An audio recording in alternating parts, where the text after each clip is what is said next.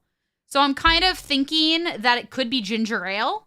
And you would take the label off for stream. Chat, no. Green tea. Oh, like an iced green tea? It could be an iced green tea. Because it would foam like that too, right? I was thinking, like, my first, like, thought was an apple juice, but it looks too, like, greeny to be apple juice. All right, let's decide, y'all. Is it iced green tea or is it ginger ale?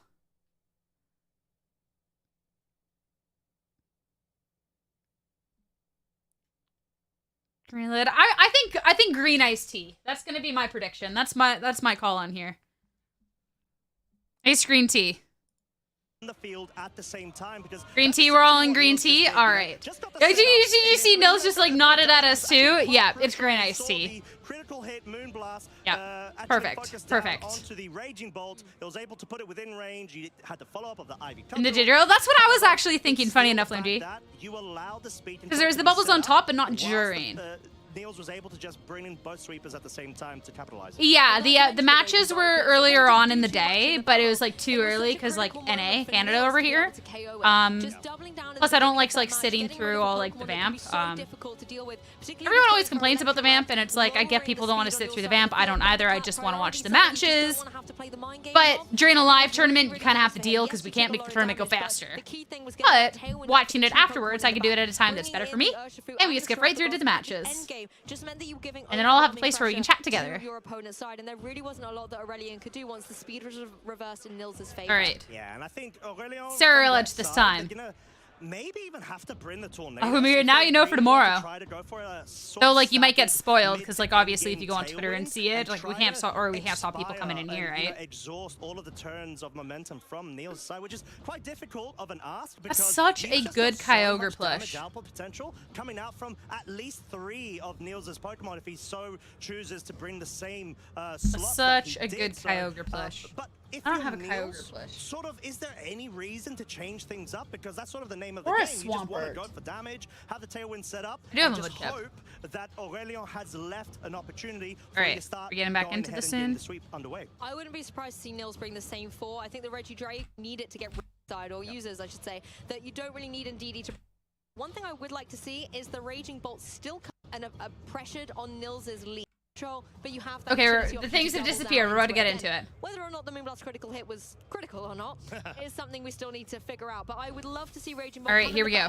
And sweep. And Torn Turtle. Ooh, All All right. We actually have a change up. Oh, indeedy. Trainers, Tornadoes alongside the Terrapagos over on Aurelien's side versus that Terra from Indeedy Nils actually first, being the Terra brought with shift. Immediate redirection pressure. And then the as turtle to on Aurelien's accompany end. and assist the Choice Specs Terrapagos over on Nils' side. So you got immediate damage potential yet again. Sure, you could even opt to go for a Trick Room setup now that we've seen Tornadoes has been brought And then, over of course, on it's the Aurelien's special it ends. One thing I like about Indeedy as well, Psychic Terrain's on the field, and yes, you don't have any fake out to stop, but you do have the potential scary face coming through from this opposing Tornadoes that would be trying to lower the speed on Nils' side. I mean, the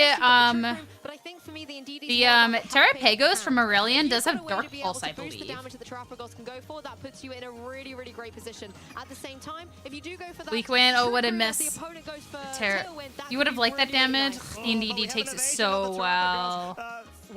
Oh, it is. Storm, Okay, so these are 100% speed tied because it was Aurelien's that went first, but it was Terra, the Terrapagos on Nils that Terra shelled first. Not Terra, yeah, the Terra shift. So many names. But you're just constantly playing speed ties. Aurelien not going straight away for the scary face allows them a bit more room to be able to consider whether the Trick Room was going to get set up or not. So both trainers a bit hesitant, but wanting to play a bit safe.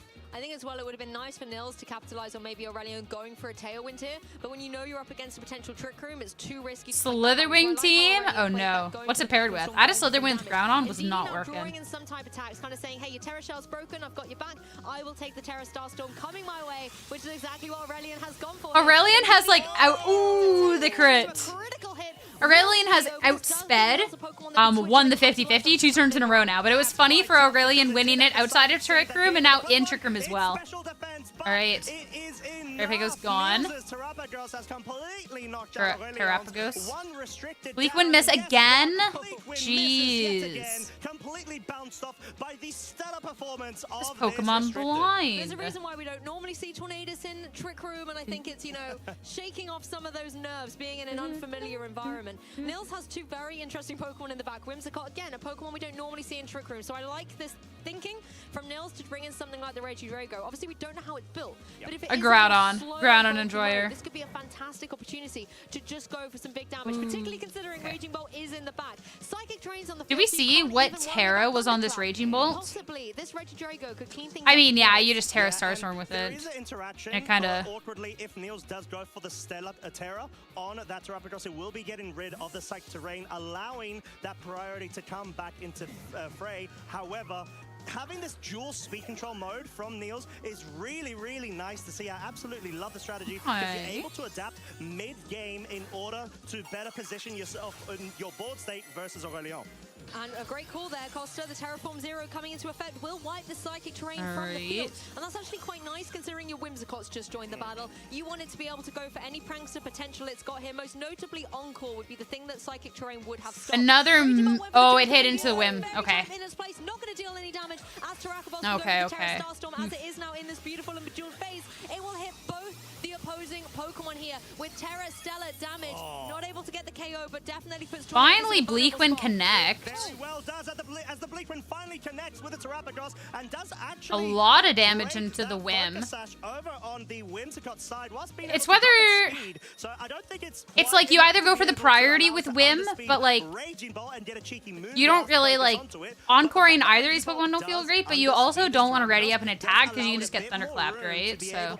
Get those attacks off, or maybe even better set up the end game once Trick Room does expire to have the speed control force with the Electro Webs, and even just pick up that Whimsicott since it's at 7 hit points remaining. I mean, Nils is kind of leaving Tornadoes unchecked here. Come on, Aurelien. Yes, it's not too much of a threat, but these Bleakwind Storms, when they do connect, particularly on a grass-type Pokemon like the Whimsicott, Oh, it is going to be are going to be able protect. to deal a huge chunk of damage. And I think Nils switching it in... If you get this right, like on the Thunderclap turn, like... has been lovely for it. It can go for this protect, start You could be in a pretty good spot. Did Did a Thunderclap, did a Thunderclap, Thunderclap, Thunderclap. Tornadoes going for the scary Yo! Side Scary Face, Underspeed, Draco. Oh, it's Electro Web. Go for the Electro Web. not able to connect onto that opposing Whimsicott and try and get a knockout, as it is able to connect on Terapagos. There goes the speed. Yeah, I think that may have actually been a really nice play in anticipation of the Electroweb, forcing this Terapagos to be even slower under Trick Room conditions, as the Tornadoes does get picked off. No critical hit there. Electroweb would KO the Whim, and then, okay. The HP range and the damage we saw in the prior turn, however, we've got this Rage Bolt free to Hershey? go Okay. for another Electroweb while still underspeeding that Terapagos. And that's the key thing, Okay. because you're also setting up for when Trick Room is over, right? You want to make sure that your Urshifu... That is actually kind of funny that, like, your Raging Bolt's -2, but 2 turns of Electroweb, then you'll be even again with the other end. Yeah, this is actually, like, this is a very interesting little endgame here. A tailwind now, just anticipating that the Trick Room will be reversed soon. That could be very, very difficult for Aurelien to work around. And I think that is definitely something key. I think encoring into the Electroweb is, like, I think Aurelien doesn't mind that. You get the KO, like, the Terapagos, like, is fine. If you Sucker Punch into the Terapagos, Terapagos. As we actually finally see the terrestrialization from Oh, this is saying to me that this Pokemon dies. Like, you're expecting to get the KO on the turtle. Ferocious damage output sweeper. I love this as well. Thunderclap. In play. There's no more psychic terrain. You don't even have to worry about the scary Boop. face because there's priority. Look at that. Later. Before it can utilize his last turns of Trick Room and get damage on Yeah, the I think Thunderclap is fine too. The only thing that kind of sucks about the Encore into Thunderclap is you're going to be doing less to the Regidrago. But when you have the red, like, you're going to have the Urshi as well, like, you're fine. And I think regardless, because you're at the -2 speed, I think regardless, you probably would have been Thunderclapping into the Regidrago to just do as much damage as you could to make sure the Urshifu kills. Because this Regidrago is going to outspeed you anyways, because the Raging Bolt's -2. So it will at least guarantee 2 wicked blows in a row, as typically they do tend to be much faster than the Regidragos. We've only seen the Regidrago as bait so far in this particular game. And then, so yeah, still true. unsure if Sash, it's fast so or you're slow, good. but even said, as Oh, you winnable? mentioned, Yeah, you're cooked. Urshifu has the potential to go for something like a sucker I want to punch. know how much a Go for Terra the Electric Thunderclap. There isn't really a lot that Raging Thunderclap Bolt can do. does Even into if it's Regidrago, able though. to go for something to KO the opposing Raging Bolt, it has to hit Urshifu twice. So Aurelien has perfectly pivoted Pokemon and keeping that Raging Bolt in the back for later, coming forward now to apply pressure Versus with the Ursh. Electric I wouldn't hate Terra that. I wouldn't boosted have hated Thunderclap as that. well, has put him in a phenomenal position to Honestly. close out this game too. There's not a lot Regidrago can do. No, there very much isn't, because at this point you just need to have that redirection available, or at least outspeed. But then you're still susceptible, like you correctly mentioned there, Lou, to the double Ursula priority Sash, potential on yeah. both It would the just Urshifu and be... Raging Bolt. So Well, because this you is would, just gonna have to be a bit of time assume to this allow turn, you if to you, refigure like, out how you're gonna approach game it'd 3, be as the Thunderclap, Thunderclap Wicked is not Blow. enough to pick up any sort of Oh, close respectable combat. damage, but guess what? The close Okay, you're combat cooked. Oh, and it's the crit anyways. You're cooked. Yeah, you're cooked. Doesn't matter. Doesn't matter. You cooked. Okay. I mean, the Regidrago had a spread move Hey. in the form of that Dragon Energy. But Aurelien the trying to Thunderclap isn't prove gonna do the too much Plushy damage. Curse But let's just wrong. say hypothetically, the Dragon Energy could have come off there. It's going to be still severely I definitely weakened by think, that like, Thunderclap. With close combat following up, Sucker Punch, whatever move, if that doesn't kill the, like, the, sorry, Thunderclap, whatever move, Sucker Punch would have killed, like, guaranteed the next turn anyways, I'm so sure. So established players, and in Okay, game one, I Aurelien don't- was very much you're in good command, for this, getting rid of Chad. that Raging Bolt. In game 2, Aurelien Killed, was destroyed, very much in the driving seat, going for those scary demolished. faces, being able to just make sure that he had all the I once priority, said by potential, accident a and Pokemon got speed neutered. advantage I said outside of Trick Room. Zacian got Going into neutered. game 3, I wonder if we're going to see any On more a- changes. He on does official make very stream. drastic changes from game 1 to game 2. Is he going to change back to game 1? I feel like Oakapon is just Which very that was a, well placed here. I was very You're able to embarrassed. directly threaten so much damage. You don't necessarily have to terrestrialize it. It got You can, burned. if you really want And to, then I- lead yeah. it onto So I got the neutered. Stellar from Terapagos, but we did actually see that. You really didn't need My to. bad. Yeah, as long as you have that Terra start form and you can focus down I think with that was 120 that base NAIC power, onto one of the 2022, targets to be able if to I'm remembering lock in right. and put it within range for a subsequent. I forget where it was, but yeah, I was like, oh no. To see this Roulette. I don't think it will. Because I went to go say likely get make neutered, and you could hear like a slight hesitation, but I already started saying it, so We've seen the Whimsicott KO twice by a close combat. Yeah. So I feel like you don't need Great that times, to deal great with the Whimsicott times. at this point in time. Yeah. I think for me, you're right. The Oakerpon's definitely a key piece for Nils, and it can apply a lot of Right. offensive pressure out there on the field. I want to see, however, if either trainer decides to go for the Terraform Zero and terrestrialize Yeah, up like, that Terrapagos. It kind of was just unfortunate that like Nils lost supposed to be in a died. position where they can get the knockout, because when it's not dealing enough damage Oh, to get KOs, no, you're leaving Flame. it so Oh, no. vulnerable to a double up, and it is such a threat. These trainers cannot just PC, ignore it. probably If you not. lose it, only Not to because use it wouldn't be restricted, fun, use it. Terrestrial but like, Evolution Pokemon more and so because like fantastic that's a lot of option. money. I do It's a genuinely lot of money. see the value on not What type? tearing both of the Terrapagos, because you've got the Terra Shell. It will reduce any damage being focused onto that slot while still guaranteeing so much damage to whittle down and put your opponent's Pokemon within range. So honestly, I don't even want to see Niels Terra the Terrapagos. I just want to see the I'm looking at the damage coming plushies, out, I'm and maybe thinking. a cheeky little I feel like it Ogre would be Terra fire or once again, electric. but we are gonna have to find out as game 3 is here. We've got the Tornadoes and Terrapagos. Do we switch the music for this game? The Aurelien side versus Terrapagos, and another little cheeky prankster Pokemon being a Whimsicott. Why does it seem more I like epic the than I synergy remember? here. Both these trainers have the capability to go for that tailwind, go for the fast Are we, lane, and they like, also no have those shot we're special actually just gonna on play the field. 50-50 to Now, start I kind this of agree off? with you. I don't necessarily want to see terrestrialization because Terra Shell has been such a great ability in this particular game, particularly when you've got No close way combat we're just gonna Urshifu. play this speed At tie. this point in time, though, do you want to sacrifice that to a potential Bleak Windstorm coming through from Tornadoes, considering if it does able to find its mark, however? Whimsicott able to just do what it does best, going for the tailwind. You just early tailwind, no Terra messing around, Starstorms. wants to get the speed up there. No Oh, tailwind we went for being Bleak made on the Wind. side. As the Terra Storm is able to come Trying to break the sash. Oh, and it's gonna be a miss. No way, it misses. Oh, of course it double misses! Oh no, wait, it's hit a Terra Shell. Mr. Whimsicott, I feel like that's what Aurelien was really trying to bank on there, to be able to I not focus hate down on the the Terra tailwind, Shell. not be susceptible to I'm gonna do that live on broadcast one day. And it's gonna Just connect, focus down on the and it's gonna be tailwind, not quite enough to pick up the embarrassing. KO, but my Oh, word, man. 14 hit points is I mean, so I actually very don't close hate to going for the getting Bleak picked one on the up. first turn. That was definitely a little bit like scary, but you can go ahead and try and go for Tailwind now where it is scary. I was gonna say, like, Whimsicott having the speed, like, I would have liked to see, like, I would have liked to see the, Encore.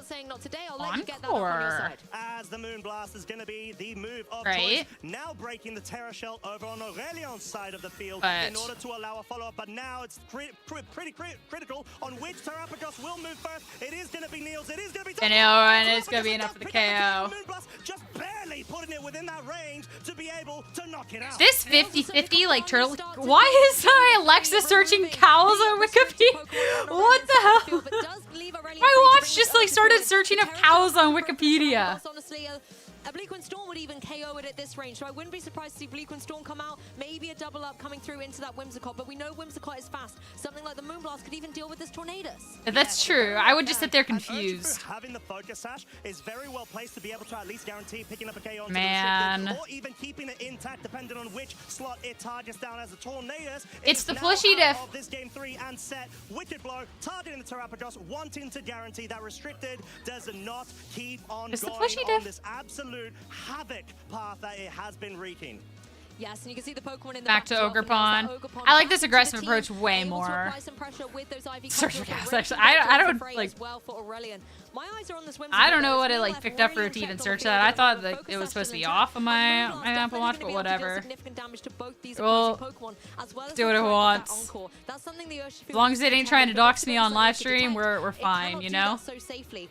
The one thing you got to contend with, though, is the Urshifu, because it is a dark type, isn't going to be affected by that prankster. No, it very much won't be. And the fact that the Whimsicott still has its Is sash intact does allow it even more. the fact that breathing room Whimsicott to has, get like, damage off, something that you don't commonly see sash is Whimsicott crazy. Really trying to focus down on, as the detect will be able to nullify any attempts on breaking that sash over on its side of the field. But no terrestrialization just yet. Ivy Cudgel, wanting to try to guarantee knocking out that Urshifu, no. but this opens up the Electro range Web. to try to get an electro. No! It's as flailing as the wind. Oh, the look on Aurelien's face, too. If you had a plushie, you wouldn't be missing these moves. And any storms. Now able to just go for a tailwind. You know, I'm sure that Urshifu going for that detect very safely in the face of the prankster Pokemon does give it a little bit more flexibility. You can always go for something That's like the Wicked rough. Blow Like, and try that's and deal actually with this like the opposing Bleak Wind Storm miss. It's Yes, like, the you know what, Whimsicott Bleak can Wind go for Storm the take Moonblast, but it, there's like enough give it the efficiency take for a it. That's 2v1 rough. to be able to But remain like on the Electro field. Web, 95% Opens up accuracy, Aurelien like to be missing able that to one actually Pokemon that still is the start sash that you terrestrialize needed to that hit is just Urshifu like go for the really, wicked blows. like really. Once you get Electro Web, dealt and connected finally onto the Whimsicott. You may even put it within range of a sucker punch. Just going for sucker punch? Is enough. That's the thing, the focus dash as well on that Urshifu will give it a little bit more longevity on the field. Oh, like, yeah, I guess you do, like, go first, so yeah. Terra boosted Wicked Blow. Doesn't even get the kill. But not able to get the knockout. Raging Bolt follows up though and says Double up. It's gone from the field, and now Nils also Needed to has get that, only 2 yeah. Pokemon remaining. Yeah, and actually trying to target down with Moonblast. the Moonblast is quite critical for Nils' gameplay here. At least, because yeah, he if you know needed you have to stop Sash. the momentum from And it crits too. Like, it was Sash, so it didn't matter, but it's like, really? Aurelien's missing every single move, and this Wim's just like, psych, I'm gonna crit you too. Crazy. Like, watch me go. I'm gonna avoid these moves, and I'm gonna crit you. For as much damage as you can. I love this as well, because Reggie Drago's got in outside of the Electro Web, so if Whimsicott can get that Tailwind up, it's in such a great pressure to go for that Dragon Energy. Spread move will be able to remove Urshifu from the field. You've got to watch out, though, for the Raging Bolt. It is carrying that Assault Vest, so it could be in a position where, particularly if it goes for something like Is this calling the sucker? will be able to hang on from taking a Dragon Energy, but it's a nice way to get damage on the board, remove the Urshifu from the field, and allow the Whimsicott to follow up with a Moonblast. But first, you've got to get the Tailwind up. You very well You can go for Tailwind, though. See a bit of defensive plays coming out from both of our trainers here. The Urshifu and that Regidrago being the If you thought it was going to be a sucker punch, even though with Unseen Fist, since you weren't readying up an attack, it wouldn't do anything. Since it still did have that sash, but it's susceptible to paralysis that, unfortunately, for Aurelien did not connect. And the Whimsicott, the fact that it's got a guaranteed 3-hit KO survival from Thunderbolt allows it more room. Because if you're trying to get the like most out of and Dragon not necessarily Energy, set up right? Tailwind and further exhaust any additional think you turns just- that you can capitalize off of. The thing is, Whimsicott now sitting a little less pretty on the field. Its focus dash is broken. We know there's not anything really priority-wise on Aurelien's side that can remove it from the fray, particularly if Salt it doesn't Vest. go for a tail 'Cause, like, and you it's not going can't for an get attacking move. But the issue Terra is, Dark Regidrago, you've got to Suckered protect it Punch well, because the same otherwise turn you're Aurelien is clicking gonna be able to Dragon come through this Energy. match. Because Nils then does it's still not have going to do access any to damage, and then Frustration. you're going to get, like, Putting all KO'd the followed kind up of by the momentum Raging Bolt, into this right? Regidrago is what he needs to Because you would try just and get close out Draco this set. Meteored. Two incredible players, game 3 in this set. But going for Regidrago's not messing the around. D-pulse. Let's see if he can do it. Yeah, Dragon fine. Terror means that the Regidrago is here for the business. Tailwind and no protects from either side. Yeah, Sucker Punch. is gonna be the move of How much choice does from this Surge do? Fruit, targeting down the Regidrago, limiting Yeah, the you damage couldn't output Dragon of the Energy off of there. How much does Dragon no Pulse energy do, to be though? found. Dragon Pulse in combination with the Dragon Terror on Assault It is Vest. Assault Vest? Alright, It gone. deals enough damage, and it picks up the KO. Ding ding! First, Raging Bolt in raging fashion, allowing this Urshifu to now All right. be susceptible to Bye, the Urshifu. focus of the Regidrago. Regidrago Goodbye, just lost that Urshifu. raw redemption that it got there at the end of that turn. Goodbye. Urshifu can go for the sucker punch all it likes. Moonblast on the Whimsicott Boop. will be able to come through and clean this up for Later. Nils Dunlop. Amazing to be able to see the Regidrago. Go, was I over? Yeah, it was and kind it's of good. done all It was kind of it good. needs to do to help out this little Whimsicott. It's not just a supportive role, it's a shining star on Boop. the stage. Ah, look at these trainers embracing. We've got Nils, your winner of Got the round hug, the good 5. sportsmanship. Wow. Wow. That's all I have. Oh, wow. That's all you can say, Lou. All right. Honestly amazing. Nils Dunlop coming off an incredible. I'm a BRB. Washroom. This is the time for anyone. If you need to go to a washroom break, you need to get a snack, whatever, to go for it. I'm going to throw an ad because YouTube's yelling at me to do that. And no. Why bother? I'll be back in like 2 minutes. Maybe benefited Aurelien, but we shall never know. We definitely won't. But one thing we will know is a couple of thoughts from our winner of that last match, Nils Dunlop, over in the lounge. Let's kick it over to the interview.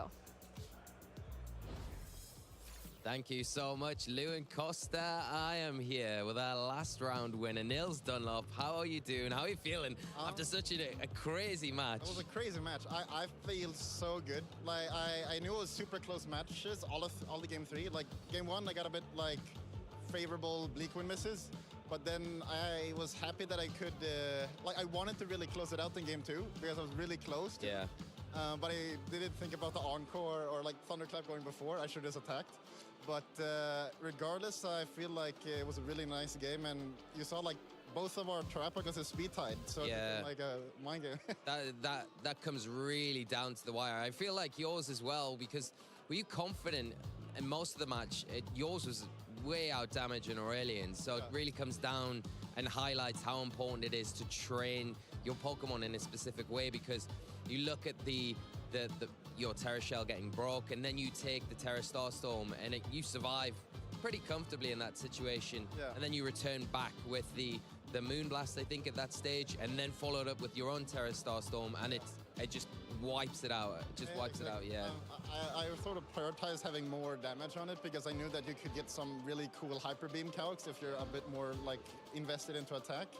And that's sort of, I think, that put me over the difference of getting that KO on Terrapagos, I think.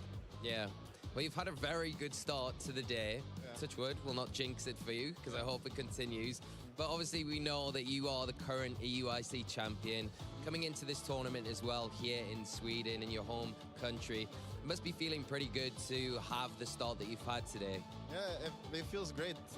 It's a bit like not what I first expected for some days ago. Like, I had almost expected that, like, 3 days ago that I would not come up with something good or anything new. Like, probably some Terrapagos team was what I was thinking, but didn't know exactly what. But I managed to find something unique, and this format, at least for me, was hard to innovate in. But I think I managed to find something with like Drago and Terrapagos because they slightly complement each other in a good way. Yeah, and there's very kind of like nods to your Frankfurt team in there as well, where, you know, you had so much success with that team, and then bringing influences from that into this one. It's really nice to see. I think the team that we are seeing you pilot with Terrapagos is extremely unique. We haven't really seen that combination with the Indeedee there, and I love the Psychic Seed on it as well, because you think when you're pairing it next to it, you think in this format, oh, yeah, Electric Seed seems to be like the more prominent seed that we're seeing, the defensive boost, and that is beneficial. But really, when you're looking at the big hitters like the Terrapagos, it's always going to be Specs. And then you've got the Kali, the Shadow Rider as well, which also hits on the special side. It's so good for those situations, and I really do like the way you've kind of cultivated that team. Yeah, I mean, it's perfect for like Miraidon, and as well, it's actually one of the few items that I felt that managed or allowed me to set up TR with it. Yeah. Often it's just like assistant that clicks follow me, but now actually you can set up TR with it, and then it becomes a lot more of a dynamic team when you have like Taiwan and TR and stuff like that. Yeah, and you've not only got the support in that situation for the Terrapagos, but you've got the support for that Regidrago that really came into its own. You really were able to showcase how strong that Pokemon is in that game 3. And when it came down to that, I was thinking, is this going to be enough to pick up the knockout against the Raging Bolt with the Assault Vest? I was sure about that. That's their guarantee kill, 100%. Like Drake could almost kill Electric if he terrored with his Bolt, so it's crazy damage up. What did I miss? What did I miss?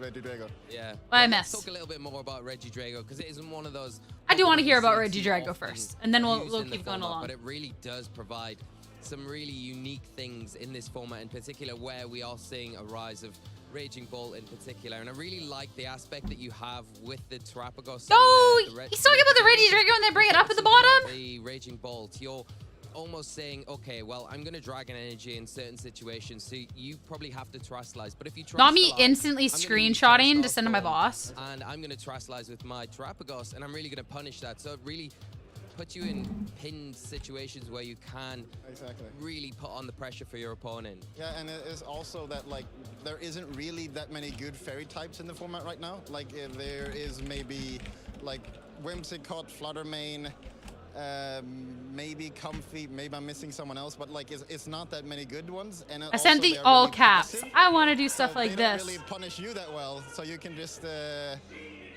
like with your team handle the fairy types, and then Drago can handle everything else. Yeah, that's a really good point, and I think identifying that's a real key in the team building aspect as well, because when you look at the format now, you would say the Dragons have had a resurgence. Yeah. Perfect. So okay. The use of that Dragon Miss energy talking. in particular, when you get into positions with that tailwind up on the field, it really puts a lot of pressure onto your opponent, where they have to react either with a Terastallization, which falls favorably for your Terrapagos. Which is not a fire move that automatically thaws. Well-rounded team of 6 Pokemon to become. Guess who they're talking about? Seijun proved that success is a team effort. This Claim Your Glory video, by the way, makes me tear up every single time I watch it. For the role he was looking to fill. So cool. And let us know some of so cool. With that Glacial Lance ability, but the team there.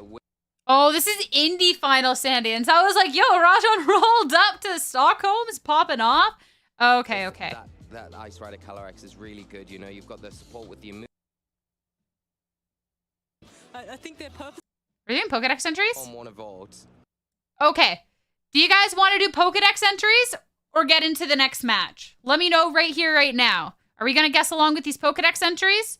Or are we going straight into the match? You guys know how bad I am at the entries. And if you guys want to watch the matches, we can just go right to that.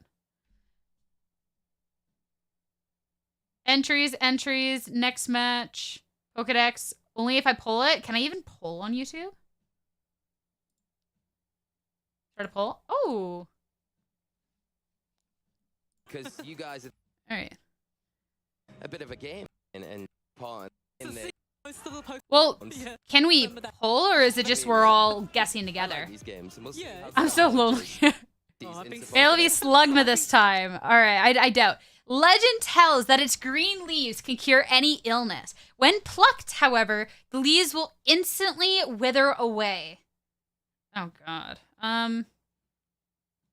Would it be? Ew.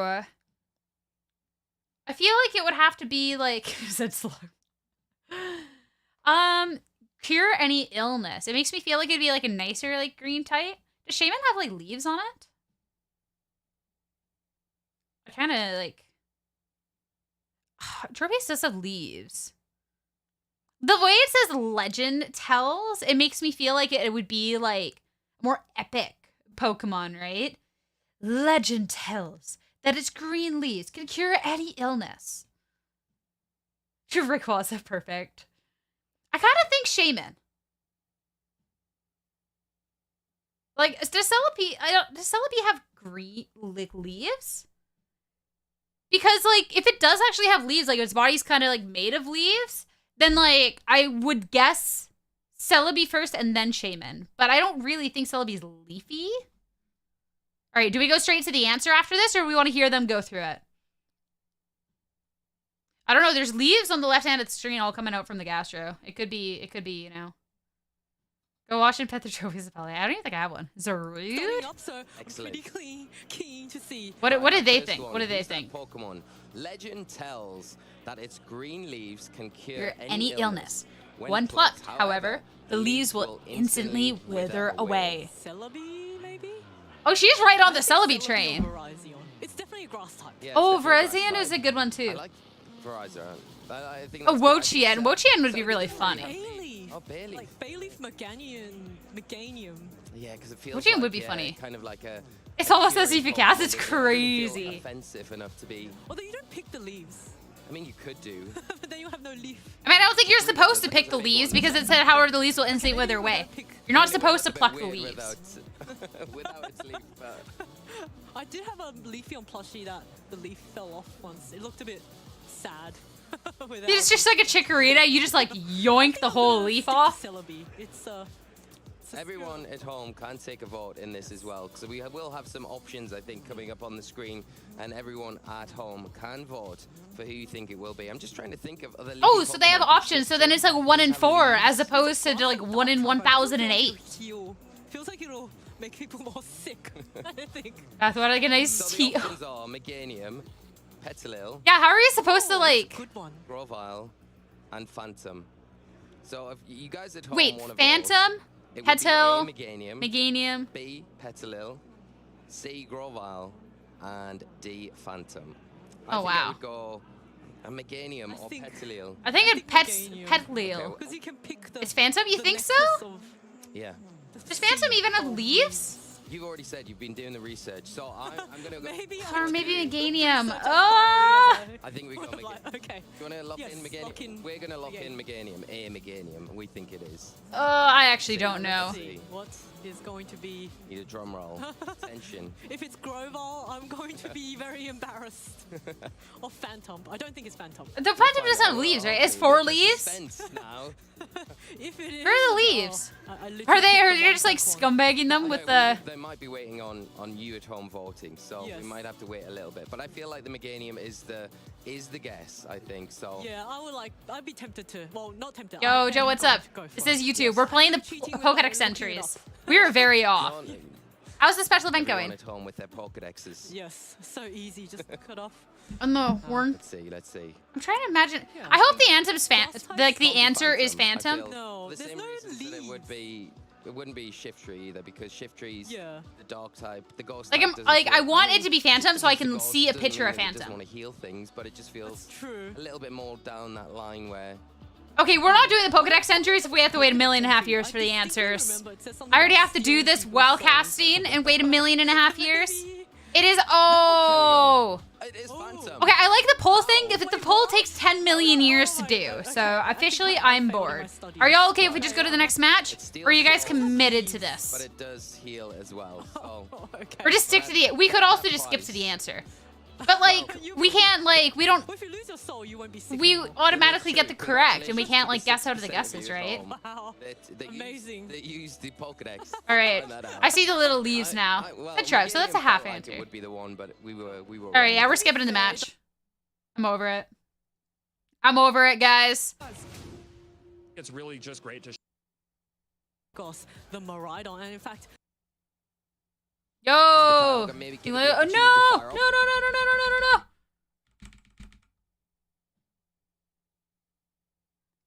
Damage to... Yeah, yo, we don't know how to use like YouTube, so...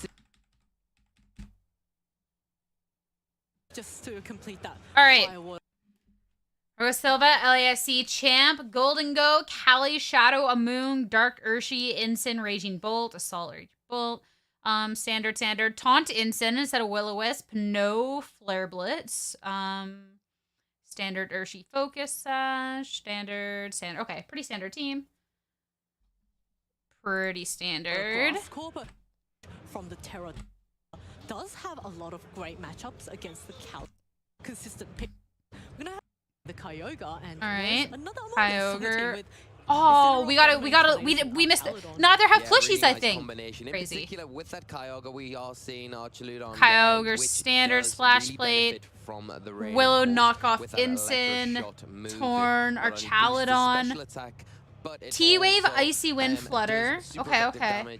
And then standard Moon. Water type attacks. Namely, when you look over to Marco's side of the field, you have got that Ice Rider, Shadow Rider, and it is a water terrestrialized type. So if it does decide to go for that terrestrialization in this match, you need to be careful. Just because I say we don't know how to use YouTube doesn't mean for Twitch chat, YouTube chat, to start being like, oh, I'm gonna take advantage of this. Because now you just look dumb. So if you just ignore that Pokemon, it doesn't do much damage immediately, but the longer it stays on people on the internet, when they think there's no consequences for their actions, crazy. Of course, I'm sure Marco, being the top player that he is, he's not going to underestimate this, and he's going to time the matches, time the turns very well. I was just staring. Yeah, no, neither person has plushies here. Keep it from doing too much damage.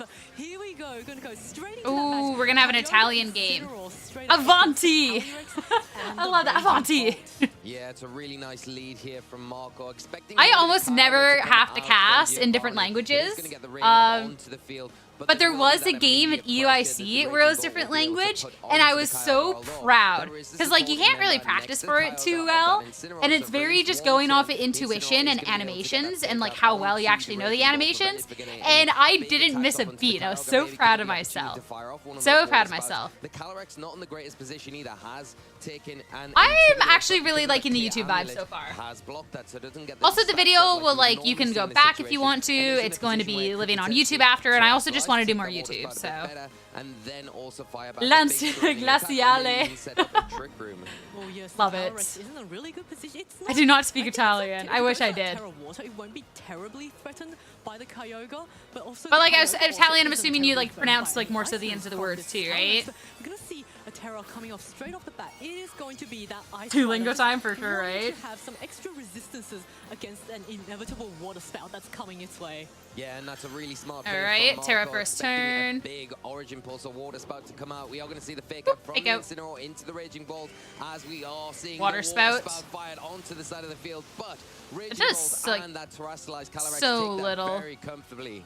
Yeah, Calyrex now going for what looks like the high horsepower, so giving the Kyogre It didn't do that much damage. and making sure that its water spouts are not going to be dealing any full Yeah, power like damage just anymore. Now straight, this like Kyogre, only I think, will be YouTube is forced new to to me, rely but like more on either its Origin I want to Pulse do more or YouTube its in the Ice future, Beam. so this kind of Kyogre's just makes the sense, Terra right? water type is in a On a really scale good of 1 to position 252, maybe set up a trick room if it wants. it's Of course, basically like maybe Marco just like the doesn't 4 understand throwaway immediately IVs in my because the Spanish. Incineroar is a little slower So than it's the like Raging Bolt, and I know doesn't a really few want to give words, that an advantage. But Raging Bolt now but like also not just really got flinched, too but it much. took that water spout When I'm so hanging well, around and it is in a position to maybe Joe's go for Peruvian a side of his thunderclap family, and I can stop understand a the couple of Kyogre. things being But said. Ice Beam coming off, super effective and not enough to knock it out. Returned with Electro an Web. web All right. to Giovanni's side of the field. It will lower the speed of the Brutal Kyogre Koopa. and the Oh, Incineroar no. at one stage, doing some very big damage to the Kyogre in the process and followed up by Oh, a to the high from the Calyrex, oh, but not enough to pick up the Incineroar as it hangs on. and then a Fires Will-O-Wisp back with a spin. huge Will-O-Wisp Dang. into that Calyrex and really slowing it down, cutting that attack in half. Oh, that was a really big Will-O-Wisp, but then such a clutch survival. I wonder if it's Yeah, that was a something big- that was a big Giovanni survival.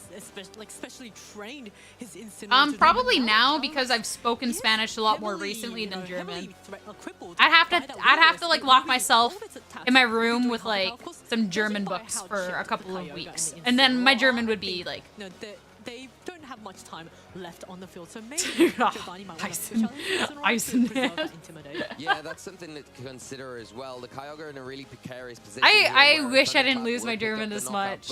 I used to be able to speak fluently. I'd like to relearn it. German's so cool. Can Terrestrialize into the grass type, maybe give it a bit of an alleviation, not wanting to contend with it this turn, going just for that protect. Yeah, going for a protect just to keep itself safe from any sort of thunderclaps, and it looks like Whenever someone says, I'm so guilty for this too, but like keeping themselves safe, I just like it cracks me up. At least like it sucks that like you got Will-O-Wisp, but at least being able to Glacial Lance to like bring you up to +1. I guess you would be at like oh yeah. I think a -1 equivalent. Yeah, equivalent to -1. Yeah, after the so you got the burn. +1, so after burn, yeah. Identified there. So slowly getting itself back into a position where it can start. Yo, I getting some big honestly, damage, I because was the just Kyogre like is still thrown going off into by this Flag next on your turn. message, We're what gonna see nature's the buff Alvaro Spanish, come that I onto read the field Spanish now, plates and it has for a got the second range instead of behind missing. it. It is going to be able to take full advantage of those Yeah, electroshocks. alright. And it We will keep moving also on. threaten the Raging Bolt as well. Keep on with moving those on. Draco Meteors. Yeah, the Draco Meteors is going to be really... It's not going to be something that the Raging Bolt wants to do. And Archaldo, I think right now, because the Calyrex... Okay, I'm glad it wasn't just me. ...is not going to knock out the Archaludon. And if the Calyrex does go Alright, for I that, feel it less risks silly. giving the Archaludon a +1 in defense and making its body presses even more threatening. So this is something that I'm curious about Archaludon in Reg G in general. Archaludon's so annoying. It's so bad when I use it, but it's so good when I'm playing up against it. I know, Caster, this event's in EU. I know, like, Caster NA. I would love if they considered swapping that up so next year they actually did take me out to some EU events, but they have a really talented team over there, so I understand them not. But it's kind of, you know, a little hard. After the +1, picking up a clean knockout. Oh, now that Later. Now that the threat of Calyrex has been removed Now from +1. the field, and also Marco's Terra option is gone. And the Kyogre swapped out. This should, flexibility I think maybe last turn, right? Of course, the what looks like a Volt Switch? that's Yeah. in the Bolt. Oh, Volt it's a Volt Switch. Yes. Coming up to the Mungus, you know, sponging up that hit very, very nicely, but allowing Marco to have 2 free switches into his Pokemon in the Oh, back. we got Yeah, that and both Golden these Pokemon, the Go. Goldengo there and the Urshifu, both options now that the Calyrex has gone down and Marco has The burnt that Urshi, Terrestrialization, it's Dark so doesn't have Urshi, access right? to that I option can't remember. anymore. The Caledon though in a position now where it is going to be supported pretty well by He's still that tough. Amoonguss, it has got the range does threaten the either by spawn, like submitting a reel or them reaching out. It's pretty hard to get on the team, just because we have a lot of people right now. But like anyone who's ever interested in casting, like getting involved in like grassroots, like showing your commitment, making a reel, like that sort of stuff. Pokemon when you've got the opportunity to. Yeah, indeed, and there is I got asked by doing YouTube content, actually, funny enough. I didn't cast before that, and then they're like, nice and safe from maybe any and I was like, spores that's coming in. There we are. Of course, in a really good spot. It's not going to care about the Amoonguss going for any spores, and if it does go for I think that like they've just been kind of struggling to figure out where exactly our Chaladon fits in. But I think it's not going to be able to do very much damage, getting to be a bit better. This Golden Go is a nasty plot setup, so it can just go for that, and that's what we see immediately. So Golden Go just boosting up its special attack, thinking some very mean thoughts over there, and Chaladon now. I didn't say like any creator gets picked up. In this range, so but like we have 8 casters in the NA, and now we have all the EU casters too, right? So. Will it take enough damage? It takes it down. Oh! Focus Sash! Invisible Sash! From that Raging Bolt, but a huge amount of damage here from that Alcaladon. Oh my goodness, that Golden Go clinging on just right there. But now the Spora! To go for the Spore on that Raging Bolt. Not the Spore, the Spora. But I think the Golden Go is now going to be faster than the Archaladon after the Electro Web. Of course, I don't think it can. If the Amoonguss chooses. Yo, I just got added at. Be able to go for the onto the Archaladon. Wait, y'all. The Pokemon Unite page just added me, so they'd add questions for like they wanted their casters to like debate over, and I asked like, I want to see. Like, who has the better fashion sense, Dubes or Spraggle? So that's why I wanted them to fight over. And they actually had that. And they put it on Twitter and added that one. We're just going to have to leave this debate in the hands of Sierra Dawn and the people. That's so funny. That's actually really funny. All right, sorry. We can keep going. I just saw that. No, and I think that's the big problem. You've got to try and remove the Amoonguss as soon as possible. Not only for this, but for when the Urshifu comes in, because it is sashed. We are seeing... for anyone who's watching today and wants to watch tomorrow, we're probably going to start at like 1 p.m. Eastern. Maybe sooner if I am up. But I have to get in my morning walk and lunch first. An attack into the Goldingo just blocked from the Alcaladon. Right. And Amoonguss now once more going to the Spore. I believe it looks like maybe going for that raid. Went for the Spore into the Raging Bolt, already asleep. See, I'm so good. I'm so good. Which Marco has not revealed yet, so Giovanni has no idea what it is on the. Maybe I do speak Italian. Yeah, and we are going to go into this next turn here. It does look like the Goldingo. Guys, did I just learn that I speak Italian? It's crazy. Any rage powder because of the double target attack here. Will it be enough though to get the Alcaladon? That is the big question. Probably enough to get the Amoonguss here. What's the Alcaladon out? Like the Arca has Assault Vest, and that's that is like yikes. You know. That at least there's no Spora into the Raging Bolt, but still. Stamina boost. So I think this Chaladon is now at +4 from memory. It's either +3 or +4, but okay, there we go. It's going to be a knockout. That's what we needed to wake up and hit. So Marco has managed to remove that really. Not the Husasa. Leaving just the Kyogre. The Husasa is like one of the best nicknames, like one of the best like names. Bleak from at certain positions where the Goldingo came in, it was able to get set I forgot that I wanted to do this as a segment, but I still want to. But like showing Pokemon names in different languages, and then having people guess them. But then you have to worry I gotta write that down. Thunderclap priority, going to be able to remove the Kyogre very easily in this first game. Yeah, there's the Kyogre. I gotta write this down before I forget. It looks like Giovanni is just going to go for a Terra on the Kyogre, possibly maybe just buying himself some time, because I think this Kyogre is very heavily chipped. The grass typing is going to help it resist any electric types coming off. Of course, we know that there's an Urshifu in the back of the Raging Bolt. Hangs on from that. Raging Bolt's different. Going to fire back with it. Looks like that's a. No, I didn't mean to do that. So, dealing very, very minimal damage. But of course, we all know that there's an Urshifu in the back for Marco. There we go. Not something Giovanni knows. The but at this Urshifu. stage, this is a focus sash Urshifu, and it's going to outspeed this Kyogre. So there's no way that. And you still have your Raging Bolt. Yeah, you just feel like the trust. How do you say this? The maybe a few turns Tonelli on the Kyogre. I don't know. There to be able to sponge up and soak up those electric type attacks a lot better because of the resistance. No, I'd be doing it different. This would be like, all right, here is this Pokemon name. Utsasa. What is it in English? The Furia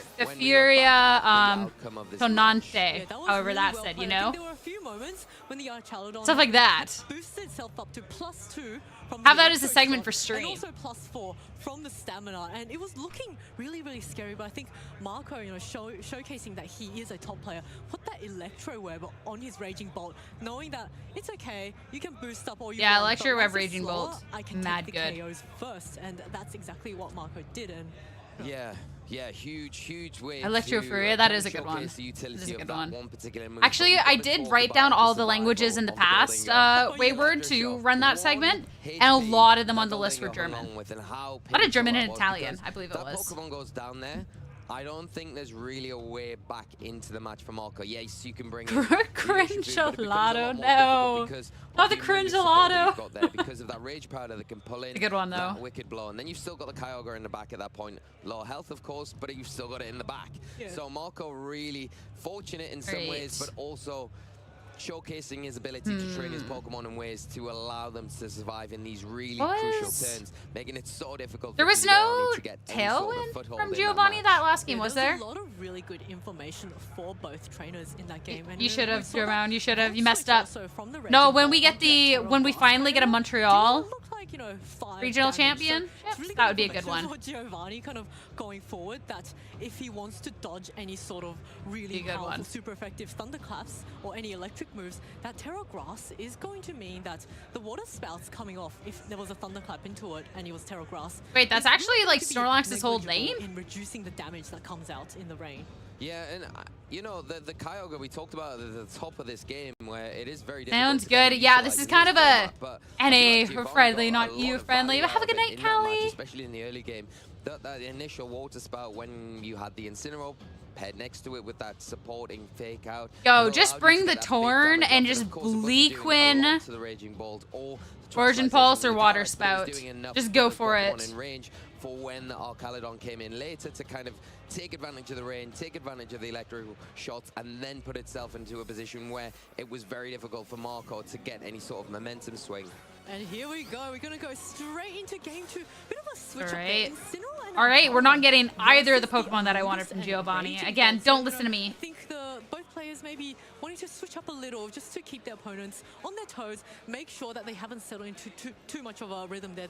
We can see a little glimpse of that Calyrex Ice in the back for Marco. So he's still got his restricted, you know, just hiding back, maybe wanting to take some chip damage before finishing up with that really strong Glacial Lance. All right. Yeah, now that you're Caledon in a position where it does have to be a little bit wary about the Amoonguss on the Is this just going to be a... Oh, we're just going straight B. Oh my, we just went for it. One into the Raging Bolt, able to hang on though, and fire back with a Draco Meteor into the Incineroar. Nothing getting knocked out from these Dracos dropping, but we are going to see the Amoonguss left in a Side Willow, so it can't get spored. The Caledon from getting put to sleep. But it's actually just the... What? This first turn's crazy. This first turn's crazy. What a turn. Just Giovanni wanting to be wary. Every part of this turn was just like... Going for the Will-O-Wisp, but Amoonguss, you know, that's so much recovery too on the Tonante. You know what? That's okay. Like, because you can just Pollen Puff again now. The Archaludon on the opposing end is already -2. So if anything, that's the slot that needs to be swapping out. The one thing that you've done is just top up that health on the Raging Ball, put it in a way better position. But the Incineroar... I should just go in for, oh, Kyogre, Electro Shot, you can get to... No? Its health up, so it's lost that health for the rest of the game. Obviously, Giovanni might be... Oh, we're just going for it. Like that with another -4. Pollen Puff works perfect. And now it looks like another Draco Meteor. Both these we're just going for it. We're just going for it. This is the most like 8-year-old type play ever. I'm clicking the big dragon move. I don't care what you say. No, I respect it. I love it.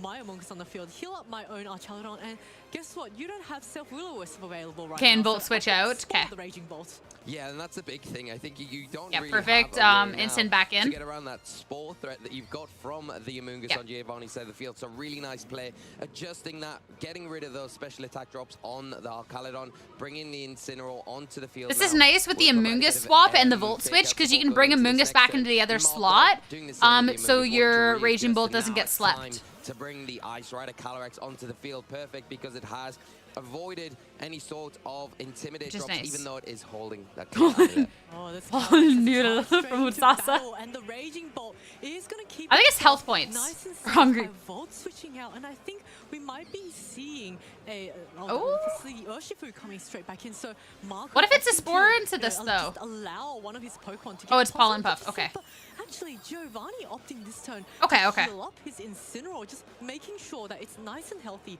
and you can keep cycling in the Lancia Intimidate. Forza. Yeah, it's a really nice play there, not opting for the spore. Would Yeah, have been this is really such a good strong play link to hit. go for the Our original Chaladon launch comes shut in it one of down, the slots, you do but a it's lot kinda of obvious that damage it was into gonna it. switch out at that point to get rid of those special attack drops. I'm allowed You could to, have caught the probably Urshifu, more so but on it's probably commentary, better like, if you are Giovanni, I don't know, to kinda I keep am, the Incineroar around for longer. We are like, seeing that side Pollen Puff as going well to events and get that health competing is topped just up. so Now you difficult. have got the active fake out this turn, so you can I don't have utilize it the, I don't and have the allow social yourself to get skills something onto for the it. field. It's gonna Like, be a bit I more can't, I offensively can't. pressuring onto Marco's side It's of the field. too, it's That's too exactly much what for we my see with the mental. Kyogre I think hitting I've the kind field. of Is gonna activate that come to dribble terms with ability and get that, the that I'm ring happier set with up. content Oh, and it's going to be passing. Incineroar now going for a fake out on the Urshifu, breaking its focus sash and making sure that it can Lancia be taken out. Glacial. You know, Oh, in that the did no next turn damage. If there was a potential, but Glacial Lance taken really, really well by both the Kyogre and Incineroar. Of course, both are resisting it, but you know, Calyrex is a Pokemon that also isn't too Just do what threatened damage by you the Kyogre can. if it goes for the Terror. So, no, a lot of options. the way you for blow into the both players Kyogre here. still do Yeah, I it's think like the Glacial a Lance decent in little that chunk of position damage, really right? nice because you have the ability there just to weaken that also water being able to spout do some slightly. chunk to Kyogre So on it's the not swap in as is nice, powerful so this like next you're not turn, having to worry maybe about a not water forcing you to spout. go for that And Origin Terastallion Pulse is and then go down a different route, maybe with terrible the Urshifu that puts accuracy, on a lot of honestly. pressure onto that Kyogre. I see what you did Naturally there, gonna Rad. I outspeed it, see. And you have the offensive tools to pressure the Gonna buy and Incineroar sell people's as graded well. cards. And we're going to see a Interesting. Terastallization coming off on this Urshifu Interesting. Terra Dark. So The it's okay, Urshifu, this oh yeah, we're Urshifu going is for that going to wicked want to blow. attack this turn, and We're going for these it. attacks coming off from a Terra Dark Urshifu is going to really, really hurt. And we see Yeah, how much does that this do to the wicked Kyogre? blow animation coming off onto the Kyogre. How much Boop. damage will this? Enough. It's going to just straight up knock out the Kyogre. Enough. Preventing it from going for any Let's go, water Marco. spouts or Origin Pulses. That is a huge critical hit onto the Kyogre. Obviously, wicked blow guaranteed to land the crit, Alright. but it is enough to pick up Later the Kyogre clear and render amulet. this followed up Still by doing a so much huge high damage. horsepower. The Incineroar Double on KO. Giovanni's side, going for that knockoff to remove that clear amulet. Doesn't Super matter well though. done. The ability activating it is going to get an attack boost. And these Yeah, you knock out the clear Marco's amulet. side of It's the only field good for feel some like they damage are though, in because pole there's no position to damage close reduction this left round up between and the clinch it for Archaludon and the Marco. Oh, Marco and the is in a Amoonguss. really, really strong position right now. Archaludon and Amoonguss. Glacial Lance Lance just bodied this Amoonguss. A hit from this Urshifu, but at the same time, they're not going to be able to do too much back. I think the Archaludon, of course, can start going for those defense boosts and maybe go for those body presses, but Urshifu actually just going to withdraw. Maybe Marco wanting to play it really, really safe Avanti. there, bring out his own Amoonguss, which of course completely wars the Amoonguss and the Archaludon, and Protect coming up Watching from Pokemon Calyrex. in different Keep languages yourself makes me nice want to and learn safe the for different this turn.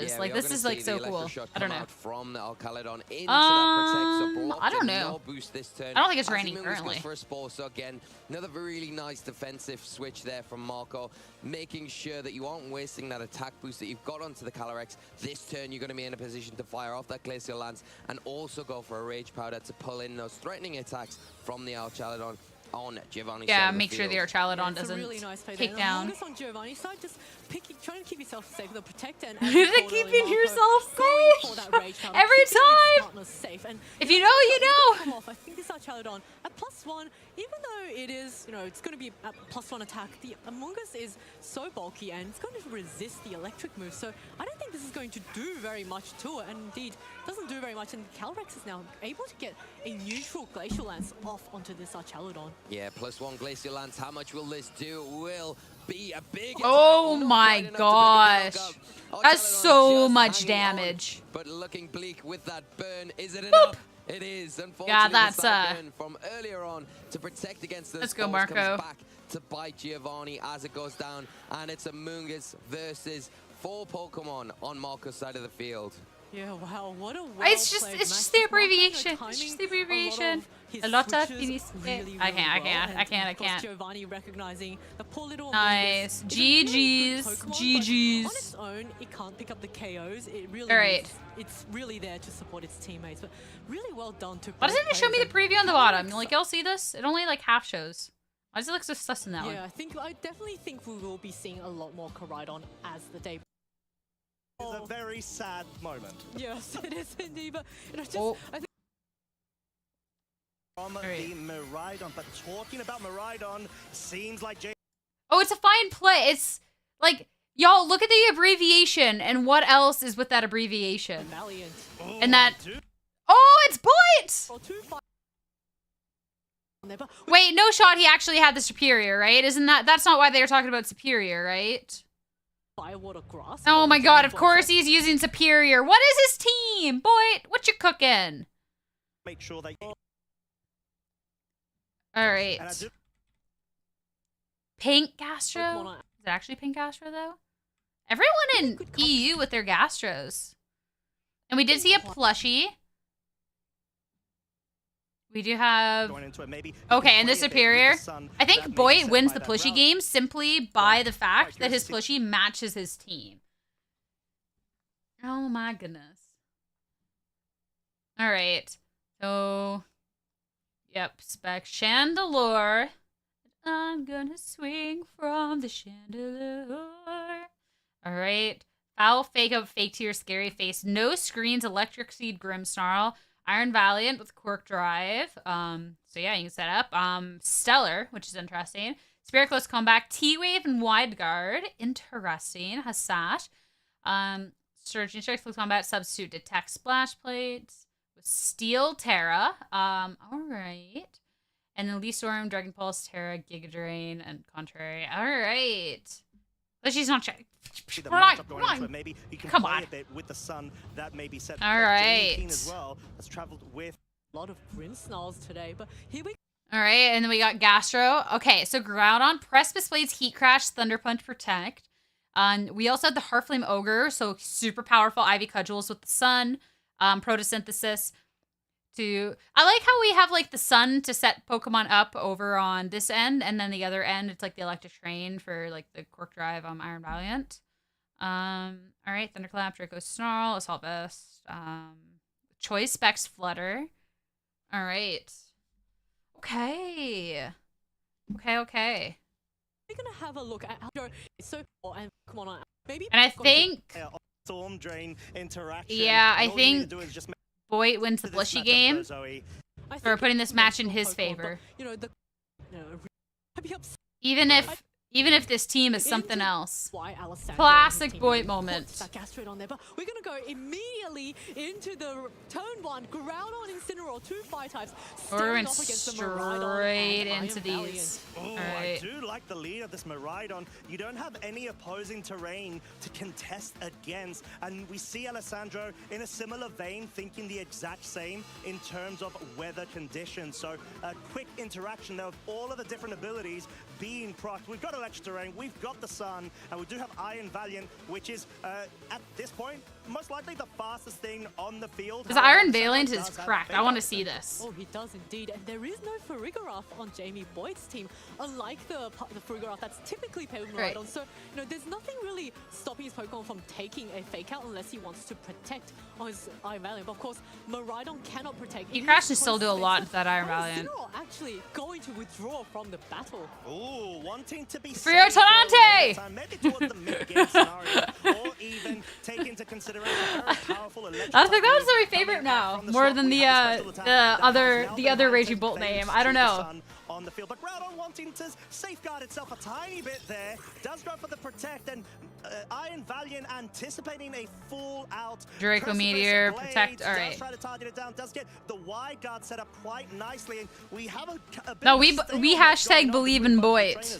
Oh yeah, no damage taken in that last round, but of course a lot has happened, and you know, Jamie revealing that he was quite scared of that pressure. I think, no, it's just that like Electrofuria is like everywhere, right? A really nice switch in. This Raging Bolt is boosted by the sun, its special attack, and it's got its electric moves boosted as well from the electric train. So its thunderclaps, if it manages to land one successfully, is going to be why superior? really, really hard. And I wonder if that's No. enough to knock that. I think actually it's to be plenty to knock that Iron Valiant down to its. I'm so excited to eat some pumpkin pancakes for dinner.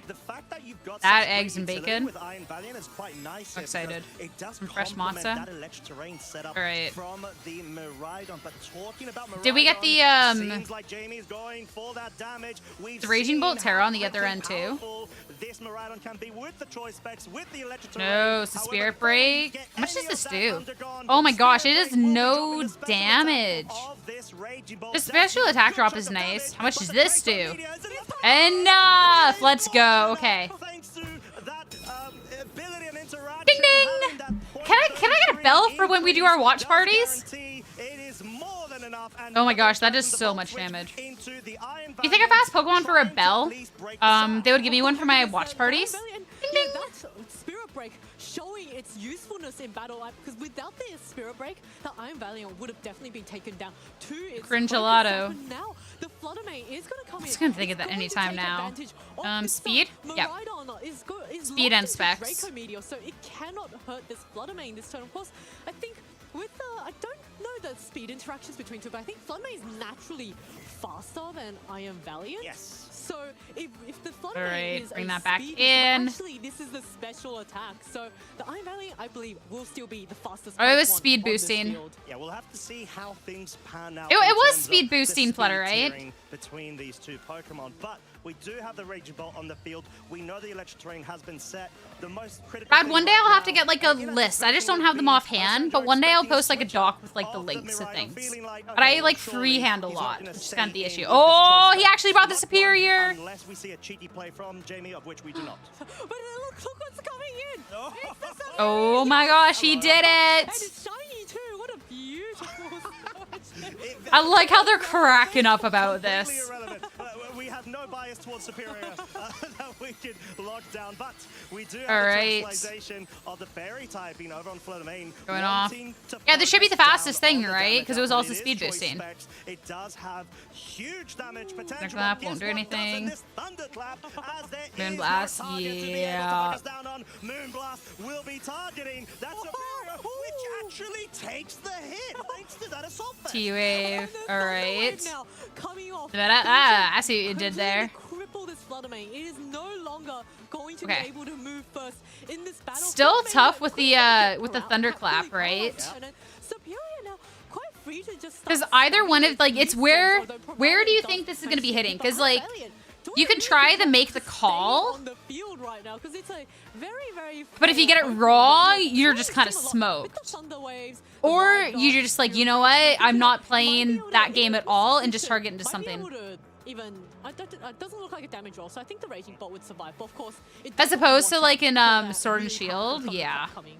Yeah, I think that's something you most definitely have to respect, and that may be a bit of an allurement to why Jamie wants to play a bit Grimmsnarl. of the defensive play, going for the switch outs. Grimmsnarl is a great choice to be able to bring in right here, especially Electric thanks to Seed. that lovely little electric seed that we don't commonly see, especially on Grimmsnarl. Will be Ooh, boosting take its Flutter out, defense okay. by +1, but we do have the switch out of the Flutter Mane into the Incineroar. Oh yes, Incineroar coming in, renewing that fake out pressure. There's nothing on Jamie's team. Oh, the contrary. Oh, with this is definitely Thunderclap into the spear. No! Has even a lethal Oh, coming but in. it doesn't. Is that going to be enough? It's going to do a little bit of chip, but Two. special attack now. is going to This be superior's got me quite messed solid. up, I'm The not gonna Bolt lie. switch coming in, doing so much damage. This music too. This is my least favorite song. KO there is definitely It not mixes my something brain you up. see It from mixes a my Raging brain Bolt, up. but because you've got All the right, terrain, Fridolata back because you've got the out. sun as well, it sort Well, of yeah, the fake out dissipates any sort of pressure. drops that may be incurred due to the Spirit Break focus. Did But Boyt for now, Grimmsnarl have we fake out? have the Flutter Mane on the field. It is the fastest thing that can outspeed everything, unless, of course, we do have any sort of yeah. weird interactions of Scary Face that may come into fray from this Grimmsnarl. Yeah, I think the Flutter Mane also being Ooh. paralyzed. You know, if Jamie gets a bit lucky this turn, it might possibly. But actually, I Fake guess out. Grimmsnarl That fake also out did has a so much fake out. It's going to damage. outspeed his zero. Fake So out, fake out. not All right. just swapping fake outs for both trainers on this turn. Yeah, taking a bit of damage from either side. It does put Superior into a bit of a worrying range of taking that KO. But what's Superior's the speed? Anticipation of the weather as well as the terrain. Oh, there's the fake tiers. It won't even matter. To be able to freshly renew the terrain if Jamie does want to bring it more towards the end game scenario to pick up those KOs that he may be looking for, as Alessandro is now down a Pokemon, of course, and will need to really process the board state as best to their advantage. Yes, no more Sun for Alessandro because he did lose that Groudon quite early on, but Miraidon can still switch in the back. And Nielsen. Also going to Fear has to be fast in at this point, right? Renew that fake out pressure, and out comes that Raging Bolt. So, you know, nice and fresh, be able to reduce, but fake tears coming out. Oh my goodness. I think we're going to see something really fun happening. Yeah, we're going to see. Yeah, hey, yo. Ding, ding, ding. Is enough to pick up the KO. No, it's not the one-hit KO button. That's just like that was really cool button. Beware, everybody. Loud and clear. It has cried out, and it has picked up the KO. Oh my goodness. I noticed a special, like a pretty high special defense. Pathetic. 4 special attack. Even if its leaf storms are resisted, it's going to start leaf falling. I'm going to say snowballing, but it's a leaf ball. But I definitely see what you're going for. All right. Okay. What happens now at this point? Jamie has to be aware of. Superior. There's fake out pressure as well as thunderclap pressure with the assault vest and the resistance on the Superior. I'm not actually sure. I don't know of like the special defense on Superior. I did not know my Superior calcs, frankly. He's gone ahead and utilizes terrestrialization right now, and the Superior may be in a point where it's threatened by a thunderclap focus as well. He is able to navigate a bit around this board state. He has that flexibility to do so, and that is exactly what we're going to go ahead and see here. Makes the thunderclap stronger if there's the fake out into the other spot. If it was like fake out into the Miraidon slot and then the thunderclap into the Superior. Okay, fake out, so it's just going to be safe to like T-bolt in that. Oh, volt switch other. It's actually, you know, going to do a bit of chip damage, but of course. Chip damage. Yeah, there's no sun boost. Oh, you don't get to volt switch. There's nothing else in the back. Okay. Yeah, being the electric type, it's no longer ×4 resisted. It's now ×2 resisted, and you can see, you know, I think Jamie, you know, in a position right now where the Miraidon is not going to get knocked out by the Thunderclap, and he can just start selecting moves and just taking the knockouts. Yeah, do you just like body the Incineroar? You have so many Pokemon, you're so ahead. Do you just body the Incineroar and then just like this last Pokemon to the end? Keep it honest, right? With a 4 versus 1 is going to be a tough call, but at least it's making Superior! some progress, as that Superior is now knocked out. Gonna clap that it's gone! Off the field. It's gone, guys! Snake, I'm sorry, but the electro drift other snake coming by. The electric iron snake. Exactly what is going to happen to this later. Ridiculous. Electro Drift, of course, being the most powerful electric move I think this Miraidon is carrying. So that Incineroar really did not... Wait, this is round 7, but they're 5-1, so this isn't winning in. Oh, wait, no, there's less than 2-5-2, so I guess like 6-3s did make it. So is this technically winning? I don't know. From attacking, I don't know, man. While the Miraidon just starts to slowly chip it away with the Electro Drift. And I think that is exactly what Jamie is going to be looking to do. Electro Drift, I am quite curious to see this calc, maybe around 30-ish%, I would say, with an Assault Vest, but let's find out. Oh, wow. Right. Even. Very well. It very well did. I mean, yeah, like, at this point, 4 times resist. Assault Vest. Big tears. At this point, let's just say this seems a bit I'm just so used to the NA numbers that I was just like, wait, but yeah. It would not be. It would not be. I take that personally. There we go. Raging Bolt knocked out. 4-game 1, really well. Because if your counters, yo, like you're set, you know. Being able to take 2, I believe it was 2 KO. Oh no, 1 KO with it. Yep. The Groudon was knocked out by the Draco Meteor, but Superior showing its offensive prowess and why Jamie Boyt believes in this. Believe in Boyt. Yeah, they hear it. I was like, as soon as Jamie Boyt believes in this, I was like, are they gonna say the line? The way that it was able to take. Are they gonna say the line of the movie? In the movie? Terra Fairy Moonblast from the Flutter main onto the Superior. I think, what did it take, like 60? I kind of forgot 77%. That is that very respectable for a Superior. Alessandro had the ground on, considering how fast it died. In the early games, it's not that bulky, and I think when I saw it, I don't know what's happening in chat right now, but keep it cool, y'all. Is going to get knocked out, but actually, it wasn't even knocked into the red. It survived it really comfortably. So with a respectable amount. Yeah. So Jamie's don't ruin it on our first watch party day. Really, really well, and knows that he may be running. That plus for Superior was nuts. nuts. Knows exactly what the format's going to be, and has accounted for all the threats that's in the format. Yeah, and I think that's sort of one of the great strengths of Jamie, but also other trainers that are very. I just have a Rayquaza push that would actually go around my neck, but I left it with my old roommates because every time my roommate would come into my room, there was the Rayquaza along the back of my desk, and they would always like grab it. So when I left, I was like, here's a little gift. On the spot where they may have not worked that through in their regular flow charts. Like, who would have expected? This sounds like Gladiator, like match music. Like this seems very fitting to their background. But like, wow, so far it's incredible, and that is playing to your strengths. You want to be able to force your opponent to really have to use up their mind resources, let's say. Yeah, and here we are, game 2. Can Alessandro pull this back with his Raging Bolt Flutter main lead? All right. The Grimmsnarl and Miraidon. So this the Grimmsnarl. Boyt is the one with the fake out pressure on that Raging Bolt. Yeah, and it's a substantial sort of position that he's found himself in. He's got the fake out, immediate pressure onto the Raging Bolt, but there is a case I don't even like. Alessandro may you have the speed with really Miraidon. Whether he's willing to try to go all in with a Fairy Terrestrialization on the Flutter main, knowing that the Miraidon's on the other side of the field. Exactly, that Flutter main is a really big threat. Of course, Miraidon can just immediately Terrestrialize away from it. Of course, there's also this Grimmsnarl with fake tears, meaning that if you thought Miraidon wasn't... I'd be worried about the ground on swapping in on an electric move, but I guess this feels pretty safe to be doing in the into the Raging Bolt, because there's no way the Raging Bolt, unless the Raging Bolt is wanting to swap to bring in the ground on so that the Flutter could get the speed boost, but you wouldn't really need it in this case. Bolt Switch, I do like this into the spot, because then you get something else to come in to take the Moonblast. Powerful electric terrestrialization from. I actually really want to know terrain with Terra and -2 special defense. How much does this do to a quad resist? I don't know this count. It may pick up a KO, but wait, no, it's just a Volt Switch. Focus into it. Wow, being a bit cheeky there, Jamie. Wanting to at least. I thought they saw that it was clicked into Volt Switch when they're like, might pick up a maybe another Pokemon such as Superior to be able to pick up and finish the job. Superior coming in. Oh goodness. All right, Deagly. Okay. Oh my God, so much into the Grimmsnarl. Into very low health. Volt Switch not Okay. Also enabling this Raging Bolt to reset that -2 from the fake tears earlier. I didn't realize I didn't see it wasn't Draco Meteor. Oh my goodness. And didn't go after it, but now Groudon is going to come out, is going to activate the Protosynthesis on this Flutter main. So if you thought this Flutter main was T-Wave the Flutter and Leaf Storm this Groudon. I guess he can Terra Fire. Yeah, and I think that may have actually been a bit of an indication. Scary face. Was expecting the if it Terra Fires, you're kind of cooked. He's going to kill your Superior, Jamie. Watch out. Okay, well, surely. Wait, he can't hear. He can't hear me. He has AirPods in. Oh, he's just swapping. Okay, that's fine. Surely it's enough to pick up the KO, but that didn't pan out. I was just saying, like, Heat Crash into the Terra Fire Heat Crash. You'd have been good.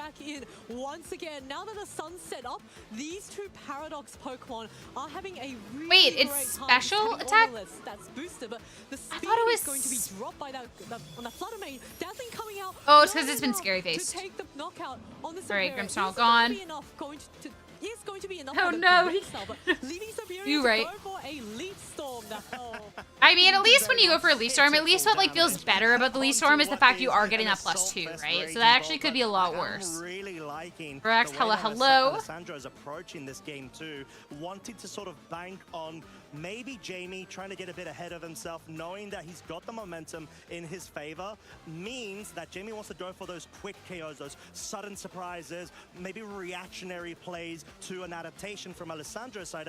Alessandro had all of the pressure on him to either terrestrialize or not, and he was able to get that call quite nicely and leave the situation where Jamie's going to really have to think well and hard on his strategy. Drive, you got the speed. Alessandro has really just, you know, adapted to Jamie's playstyle really, really well, and such a risk at turn 1, leaving the Raging Bolt. Oh, we just going all out. Ooh, the Giga Drain. I like this. Get some health. Very, very little damage off a Pokemon that I think we've all gotten so used to the Volt Switch just taking KOs that, you know, taking so little just really wasn't right. Terra. Another terrestrialization from Alessandro. Oh, and it is now into the Bolt. Into the Fairy. From Make sure you're not going to get Spirit Break and take a bunch of damage.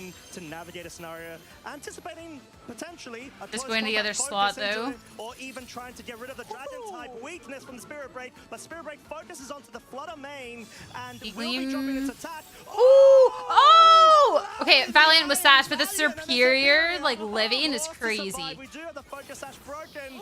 Superior gets a tiny bit of a nibble of HP back. A nibble of HP. He got 10 HP back. Add another 0 to let's see what this Raging Bolt will do. This Raging Bolt is Assault Vest. Yeah, that Spirit Break into the Flutter was actually huge. Off, you know, maybe a bit too... For the Superior to live and finish off the KO. To make sure that the Superior is going to go down. What's the guarantee? Yes, caused a little too much damage in that game 1, but of course, this Raging Bolt is now which is really nice with the Raging Bolt having terrestrialized, you no longer, like, it no longer quad resists you. What is tricky about this is it can Thunderclap into the Iron Valiant, and you are specs, and you have a ground on the other end of the field. With additional multipliers applied, you do have the Draco. I like the T-Wave coming out actually though, to make sure you can't get Thunderclapped. It is indeed, but actually looking at Alessandro's last 2 Pokemon, the fact that the Miraidon is locked into choice specs means that whichever move it's missed. One of the other Pokemon on Alessandro's team is going to be immune to it. So and then nothing happening there. Iron Valiant to actually deal damage to the partner. And we see that protect Volt Switch, just enough to finish it off. Yeah. Tongue-tied there. The Iron Valiant knockdown. Which I mean, how much? Alessandro. Oh, this is not even final 2 Pokemon. Oh yeah, Boyt's cooked. Miraidon can't hit Raging. Oh yeah. Also that. Now that it's terrestrialized, yeah. All right, boy, wrap it up. Wrap it up. Unless you just want to know if a Draco Meteor is going to kill this Groudon. Gastrodon is on the field, and Alessandro really brought a lot of Miraidon respect into this.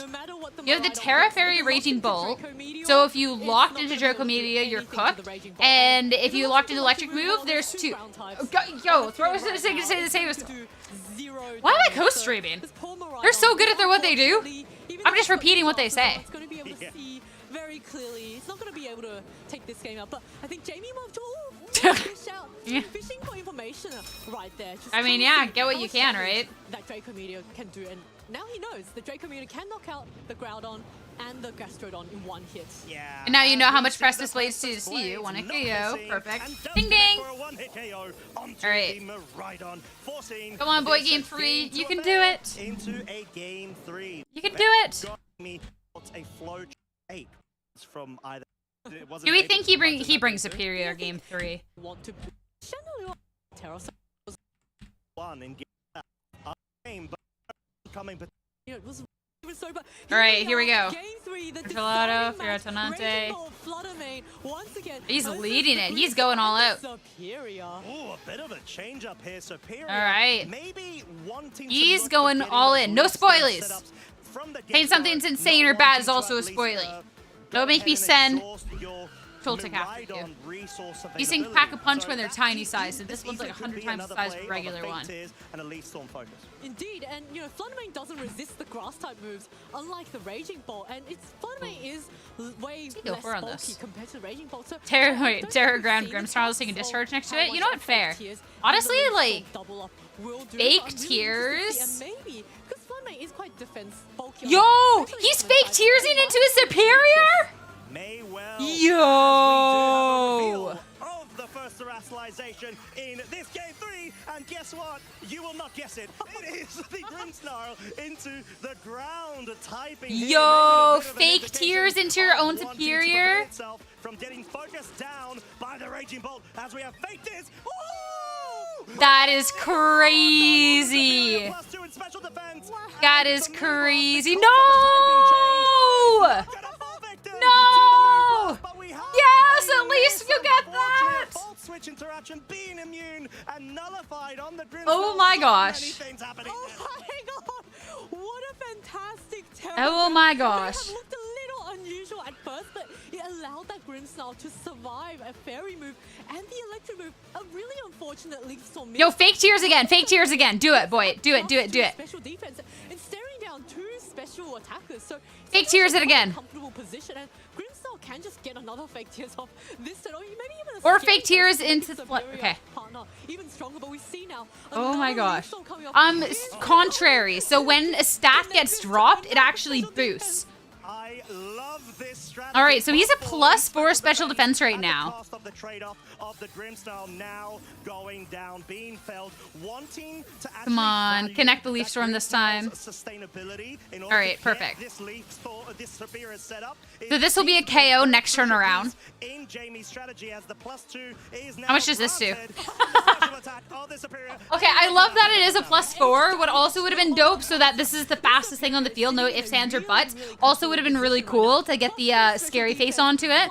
Special attack, that Fluttermane is going to be in range. Because like, in fact, Groudon being ground type is going to be really threatened. Well, what's the Terra on the Stellar? The Superior outspeeds the Groudon. I think Superior is not really a fast Pokemon, but there is the Iron Valiant and the Miraidon in the back. All right. Really strong options that Jamie has kept hidden in the back. And the Iron Valiant is fast. Does like the Thunder Wave, so it can slow down the Fluttermane. What's the Terra on the? Oh, he's already Terra'd, so it won't matter. Superior teammate, if that's Superior. Honestly, yeah, no. Jamie's cooking with these. I think something he has to really be cautious about over on Alessandro's side is that Groudon. He with the Flutter for the YOLO, but like also I think you need to get the damage into the Groudon. What the call is right here. The Superior cannot defensively terrestrialize outside of its original typing, so there may even be an oncoming Heat Crash that he really needs to be wary of. Oh, indeed, and that Heat Crash is going to be really scary for that Superior, but of course, I think maybe oh my gosh, and it's Assault Vest too? I would have kind of liked to see the second fake tears being a scary face then. A really or that, but Jamie, you know, even with all the boosts, he's deciding it's okay, I don't need that right now. I'm going to use something else to protect my Pokemon. Yeah, and I do like this play. This could okay, you're about? No. I actually have felt that way about like burns and crits before, like while casting. I'm just like, to outspeed potentially, I would say, I know the Fluttermane, but we know Sun is in effect. I mean, sometimes Flame G, you gotta know when to give it up, right? When it comes to its speed. Because I'm assuming this is going to be a terrifying, because like you're not gonna let a free Leaf Storm go off. It's gonna be a Heat Crash. Did the Miraidon. Oh my god, so much damage. Activator for this Iron Valiant. So Iron Valiant is going to be able to survive this turn. And the special attack drop, not too much of a bump because it's really not going to be, but the Spirit Break. If this is the Heat Crash into the, like you can now T-Wave into the ground on next turn. Be hit by the electric moves from the Miraidon. Oh, actually just doubling into the Iron Valiant. Okay. The Iron Valiant. Unfortunately, the Fluttermane Spirit was completely broken down with that KO, allowing itself a free slot to potentially another Pokemon in the back that hasn't been revealed, but no, it's going to be the Raging Bolt at this current point versus the double Reptilian Snake team. Oh, the two reptiles on the field, and this is a much stronger position for Jamie now compared to that game one, because that Groudon can be hit by electric moves. Of course, Miraidon probably doesn't want to hit that Raging Bolt with the photosynthesis gets activated by Sun, Spark Drive by electric terrain. Also resist the electric moves and can just slowly oh my god, alright, you're so behind. Eventually even get itself up to the +6. So, you know, it's quite we're one step into the oh my god, I don't know if I respect it, but you know. But no, I think both players have a lot of options. And I think Jamie did recognize he had to sort of sacrifice all of those drop increases in its stat stages. Did he just Leaf Storm into his own Pokemon? Did he just Leaf Storm into his own Miraidon? But we're going to have to see what pans out. Draco Meteor enough to pick up the KO. KO onto the Raging Ball. That's a one-hit KO. It is completely knocked out and out of the count. However, In case there was the protect on the Groudon. For it to be able to get rid of this Groudon, but no, the leaf storm. Did he think that it was protecting? Of course he crit his own Pokemon too. You said you felt the crit coming. Indeed, but the heat crash now coming off onto this, what I believe will be a Superior, and it's going to be knocked out in one hit. So poor Superior not being able to, you know. But at least you get the electric moves like now. You can go for it, right? Still have the Draco meter. It is choice specs, and but unfortunately, oh, there's the Ogre Pawn. Ogre Pawn left on the field. So Miraidon locked into that Draco meteor. It's gonna have to have a lot of critical hits to be able to pull this game out. Yeah. So let's talk brass right now and Tax, Zoe. What do we need in order for Jamie to survive? Does he need to get multiple crits? Oh no, actually, or he press just miss. Yes, he just needs to press the miss blade. Press the miss blades. Yep. Okay, So that's what he's fishing for. That's exactly it. Here we are. The follow me Ogerpon just keeping the Groudon nice and safe from a Draco meteor. Gonna see one Draco meteor come up. It is No. so close to knocking it out. So close. It is precipice blades. Boop. Later. No, boy. No. Alessandro, Giuliani is gonna be your victor of this Rip. stream match. Precipice blades, no longer precipice, but precipice blades. Precipice blades. What a nail-biting. Honestly, though. Just, I think if that had been a miss. Honestly. Formidable on the field. Ah. Appreciate the rain as well from those fire All right, threats. perfect. So all in all, some really don't share it in scary chat. options Don't and share it in some chat. nice No support spoilies. No options as well, spoilies. including the Incineroar and the Rillaboom. But we'll take a look at Alvaro's team. We're done. Just Hey, now yo. covering that Zamazenta, Oh. the Rillaboom, Incineroar Okay, well, core again. we missed the other team. You're gonna have. There we go. Yo, oh, it's Nice. Zamazenta mirror, guys. It's Zamazenta. I don't know what the other 6 are, if it's actually a mirror in that way. But Zamazenta v Zamazenta? Really? Really? I don't want to watch Zamazenta versus Zamazenta. Oh my god.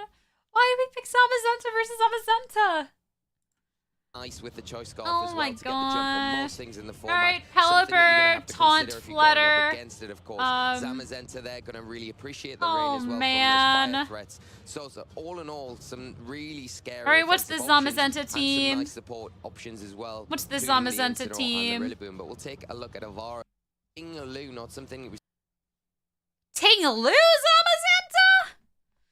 Alright, we got a taunt capable Pokemon on each end. Zamazenta on the other end was Ghost. This one is Grass. So Ghost, you're not gonna get hit by Body Press at all for the opposing end. This one you can get hit.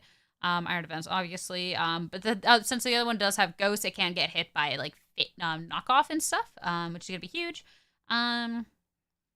Yeah, Tinglu is interesting, especially with Flutter on the opposing end. Sand Tomb to kind of like trap things in. Booster Raging Bolt instead. Okay. We've seen too much of. But Fisher on the Tinglu, coward. Honestly, that's how I feel. Very similar. I think I it's only run been one the hit KO Mika- moves. Mika's side of the field. Zamazenta on that grass, big problem for him to deal All right. with. Well, Pokemon trainers, the trainers on the stage are ready, so let's jump into the action here.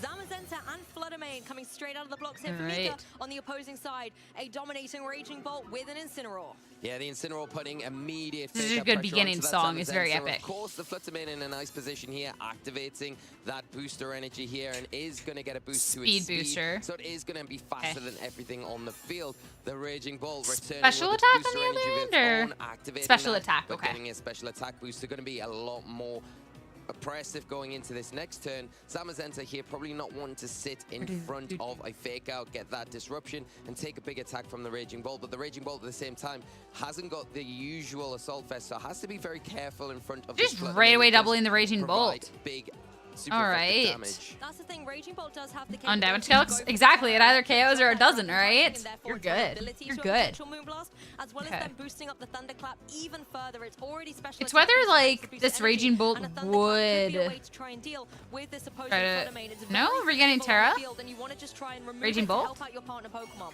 But we are going to see a All right. trialization kick us right off World's in this friendliest turn street one. lamp The Raging coming Bolt on going for through. that electric terror, taking away the very weakness here from that Flutterman and putting on some big pressure as the Moonblast. Much will this do? It's not Assault Vest, so this is going to be doing more damage.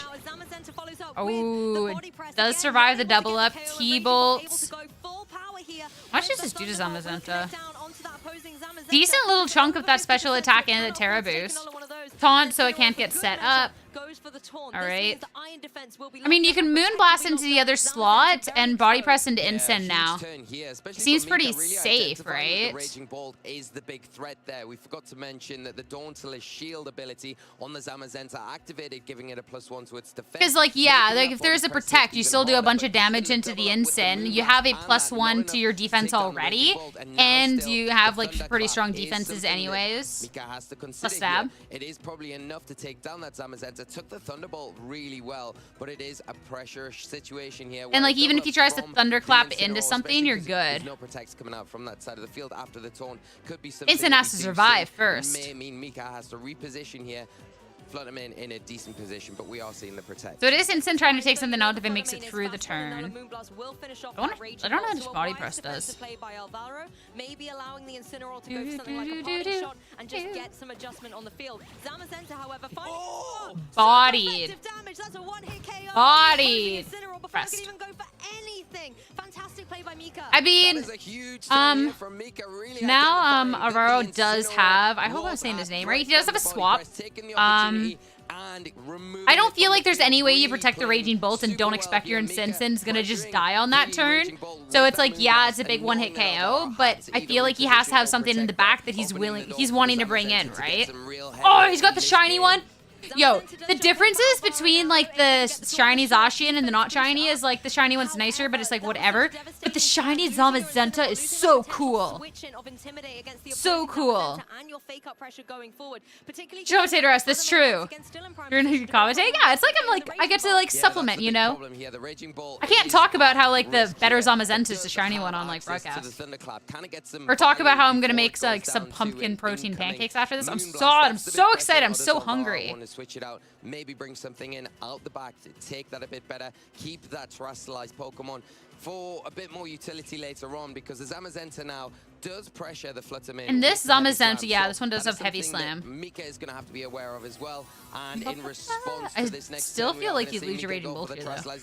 Into the Zamazenta, all right, Ghost. Oh, I absolutely love to see this on the Zamazenta. Just going to be able to imagine how much cooler that Terra would have looked if it was shiny. Thunderclap.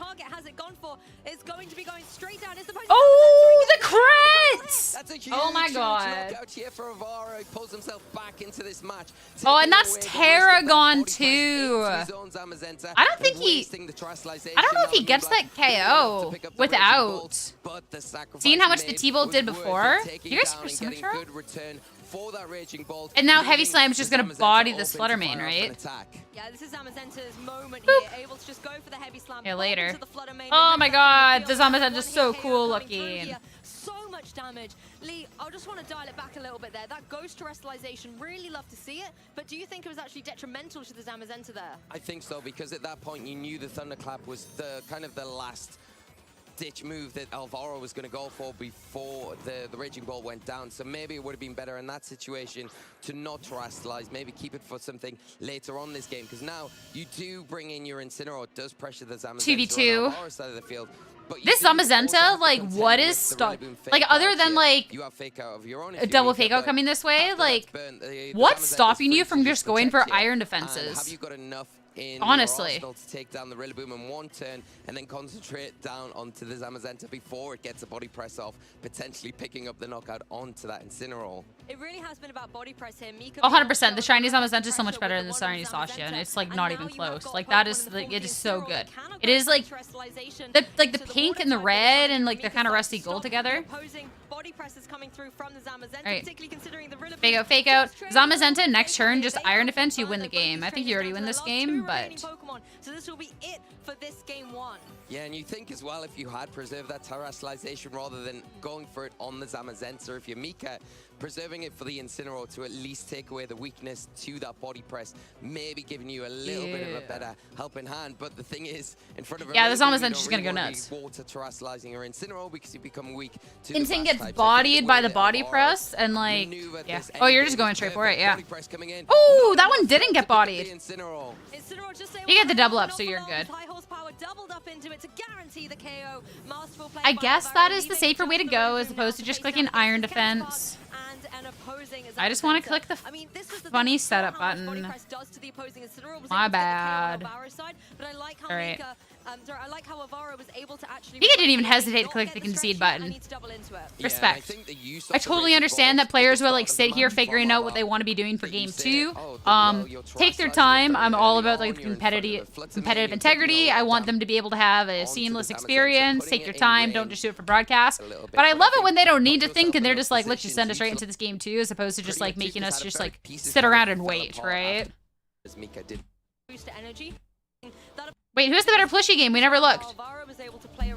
Both doomed. Both doomed. Bathroom snack break. Probably not another one. This is game 2 of round 8, and it's round 9, and we're out of here.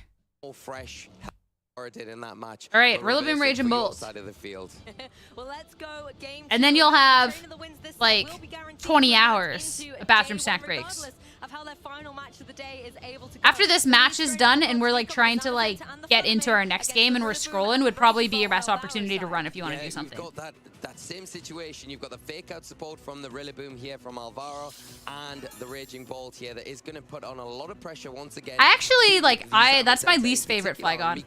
I don't mind when I'm playing somebody if they use the game time to decide, but when somebody's like selecting the rule set and they're sitting there actually thinking through their time and like instead of playing the game, that actually pretty much that really irks me because you have a limited time to think, right? If you're spending your time in the game to be thinking about it, then that's fine because this is your allotted time. But the in-between times of the games, like selecting the rule set, somebody delaying that on purpose to be able to have a little bit more time to think about their game plan, like in my opinion, is kind of disrespectful. I don't know if there's anything in the rules about it, but like my interpretation is the time that the game specifically gives you in-game, your game select time, etc., is the time you're supposed to use to think of it.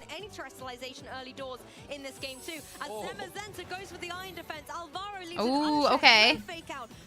Defense up, defense up, defense up. I'm gonna play Pokemon shirt. If they have a, they'll be given one if they have a logo on their shirt underneath. Always wear a logoed shirt at events, so they'll always give you a play Pokemon shirt. This is your, I do it real fast. Oh, okay. To like figure out what song next, okay. I like, sorry, my understanding was you're sitting there just like, what 4 Pokemon do I want to bring while sitting there on the rule select? You do get to keep the shirt, yeah. So yeah, wear a logoed shirt, get a play Pokemon shirt. I'm sure if you ask nicely anyways, but like I don't actually know. Are you good? At least like you don't know, right? Because accidents do happen. For this game, there isn't, as you said, a lot on Alvaro's side that can really take this damage. You do have utility with Ghost. Getting that up on the first turn, huge. That's a lot of damage. I mean, yeah, you just double into the Flutter. Ooh, Flutter's too good though. Moonblast, yeet. Body press. Yeah, this is a lot better here from Mika as he is able to get rid of that Raging Bolt before any value is taken. If it was Terra Electric, like, if he had committed, he could have killed that Flutter. The Raging Bolt has been removed now. For the tip? Alright, I got y'all. And in prime position to this Zamazenta is going to be a pain to get through. The fact that it's already got the boost and he took out the special attacker. Up to that point where it wasn't really in a place where it could utilize that terrestrialization. Now the tables have changed. We're going to see the Incineroar come in, drop an Intimidate, and put that fake out pressure back onto that Zamazenta for at least one more turn. thing is you can throw and intimidate down. Those defense boosts are there to stay on Zamazenta, helping out that body press. I would just try and figure out your top few tracks. Not even for being respectful for your opponent, but actually for your own. If you're spending more time thinking about the music than the match, that's just gonna like, your brain power is going to one thing and back to another. Or even just help like yourself out with the game, right? Apply fake out pressure in that following turn. Additionally, on Mika's side, you have the terrestrialization. You could always go for something like the Ghost Terror on your side, and that just puts you into a really strong position once again. Yeah. I think, however, if you're Alvaro, you kind of have to Ghost Terrestrialize the Incineroar. Maybe not on the fake out turn, but otherwise these body presses are coming for you. Yeah, and that's a really good point. I think there is the fake out pressure here, but there is the possibility of terrestrializing. We are going to see the Flutterman. I think even, yeah, like you might want to, like, I don't know, I think you're just kind of cooked at this point. But if you don't terrestrialize this turn for Alvaro, and Mika does Terra the Zamazenta, you're cooked. Like, you're done. The next turn, Rillaboom making its way off the field as well. And making its way off the field so the Zamazenta can come in. Da-da-da-da-da-da. Get defense boost. Da-da-da-da-da-da. With the Dauntless Shield. Onto the field as the Sparkles hit the stage as well. Sparkles hit the stage. All right. Zamazenta, no Terra. Once again by a body press. Yeah, really smart terrestrialization here from Alvaro, going for that to get the immunity, but Mika not baiting it, didn't, going straight for another no fake out defense, boosting that defense to +5 now as the knockoff comes out into what was the Fluttermane. Now the Incineroar getting rid of the safety goggles, but not too effective, not really going to bother. Yeah, instant Terra Ghosts. You can't get faked out. Normal moves as well as no body presses and stuff your way. But yeah, I mean, you can just kind of turn ahead. +4 now. It's only physical attackers on the opposing end. And you still have to worry. That's actually really funny. Even though you have all is there anyone playing King Gambit in Reg G? The Ghost Terrestrialization on Zamazenta is now actually interesting because if you do that, you're very exposed to the knockoff that we just same brain like wave. I don't believe that you can actually knock off the shield of the Zamazenta. No, you can't. But what you can still do is super effective damage to a Ghost type. Yeah, and if you land a critical hit, you ignore all of those. Why did the Zamazenta from the front, the little shield things, look like little arms? Like exactly what we're gonna see. Mika for half a second. That's all the talk of the town at the minute as we see this Zamazenta on Alvaro's side just protecting his turn. I think Alvaro is just cooked, honestly. Fish out what is happening, and it is that fake. I think just absolutely cooked. Yes, it's the only Pokemon that can really take that damage with all the Click Iron Defense again. Oh no. But like it's +4. I don't see this damage coming on through. Does Alvaro have Will-O-Wisp? No. Parting Shot. But like that's not really going to matter if it's just going to be body press that are clicked. Eventually, it will need to click something else up against the Incineroar, but there is still like a lot of ways to be dealing with that from Mika's end that I'm not worried about it. So yeah, and the problem is now you can see what Alvaro is trying to do maybe before the terrestrialization from Mika is rotate, cycle in that fake out support. So now you've got the fake out potentially into the Zamazenta. Intend to come in for a Zamazenta and then just like wood hammer into the Zama, but like you're still, it's still at +4. Does it switch out to the Incineroar that can come in maybe in place of it to alleviate that pressure because it has the immunity to the body press? Maybe that's what we see. Like I think Alvaro has to play so defensively here, but like even when you get an offensive turn, like being able to hit the Rilla into something, like it's not going to do anything. Maybe something like a body press is coming down into that slot, being another Ghost type in the front. And then yeah, that's taking any damage from that. On no swap, just gets bodied. Pressed. So much damage coming down from these body presses. Mika in complete command and control of this game too. That is a huge turn there here where Mika identifies, I'm going to go for the body press because even if you switch in the Incineroar, the reward if you keep that Zamazenta on the field is just too For how that first game went, like Mika dominated this game too. Coming back into the field, but now it frankly has Ghost typing is going to be weak to Ghost type attacks. We can take a look at the Fluttermane that is part Ghost, and it does have access to the Shadow Ball. Like yeah, this is crazy. I can get the knockout, and he certainly did in that turn. Here's another body press going into Rillaboom, and look at that. Crazy. It's actually just freaking crazy. Forcing through this game 3 in such my god. There's the Shadow Ball coming through from the Fluttermane.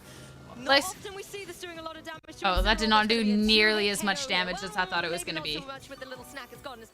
Yeah, just having a little matter of time. Only a matter of time because Mika still has one Dude, Pokemon to reveal. I don't hate it. Oh my god, look at that, super effective. Are you sure about that? 20 damage is not going to cut it. Just hit the heavy slam. You only need to be like this Instant can't like. You can just play as silly as you want. This Instant can't win. Alvaro cancels in the loss here. All right. Taking the win, tying this up, taking us to a game 3. Game 3. I mean, I was not expecting Mika to come out and be that strong and that dominant. I mean, that first turn Iron Defense was just crazy, and then getting rid of the Raging Bolt. I think it's tough from the Raging Bolt, because even if you did tear that first turn, I think you do pick up the KO on the Flutter, but, like, you would have just been, like, KO'd next turn by the Zamazenta anyways, and you weren't really doing enough. If you do get in a situation where he is able to set them off, that is tough. Does Alvaro bring Pelipper in this one? Yo,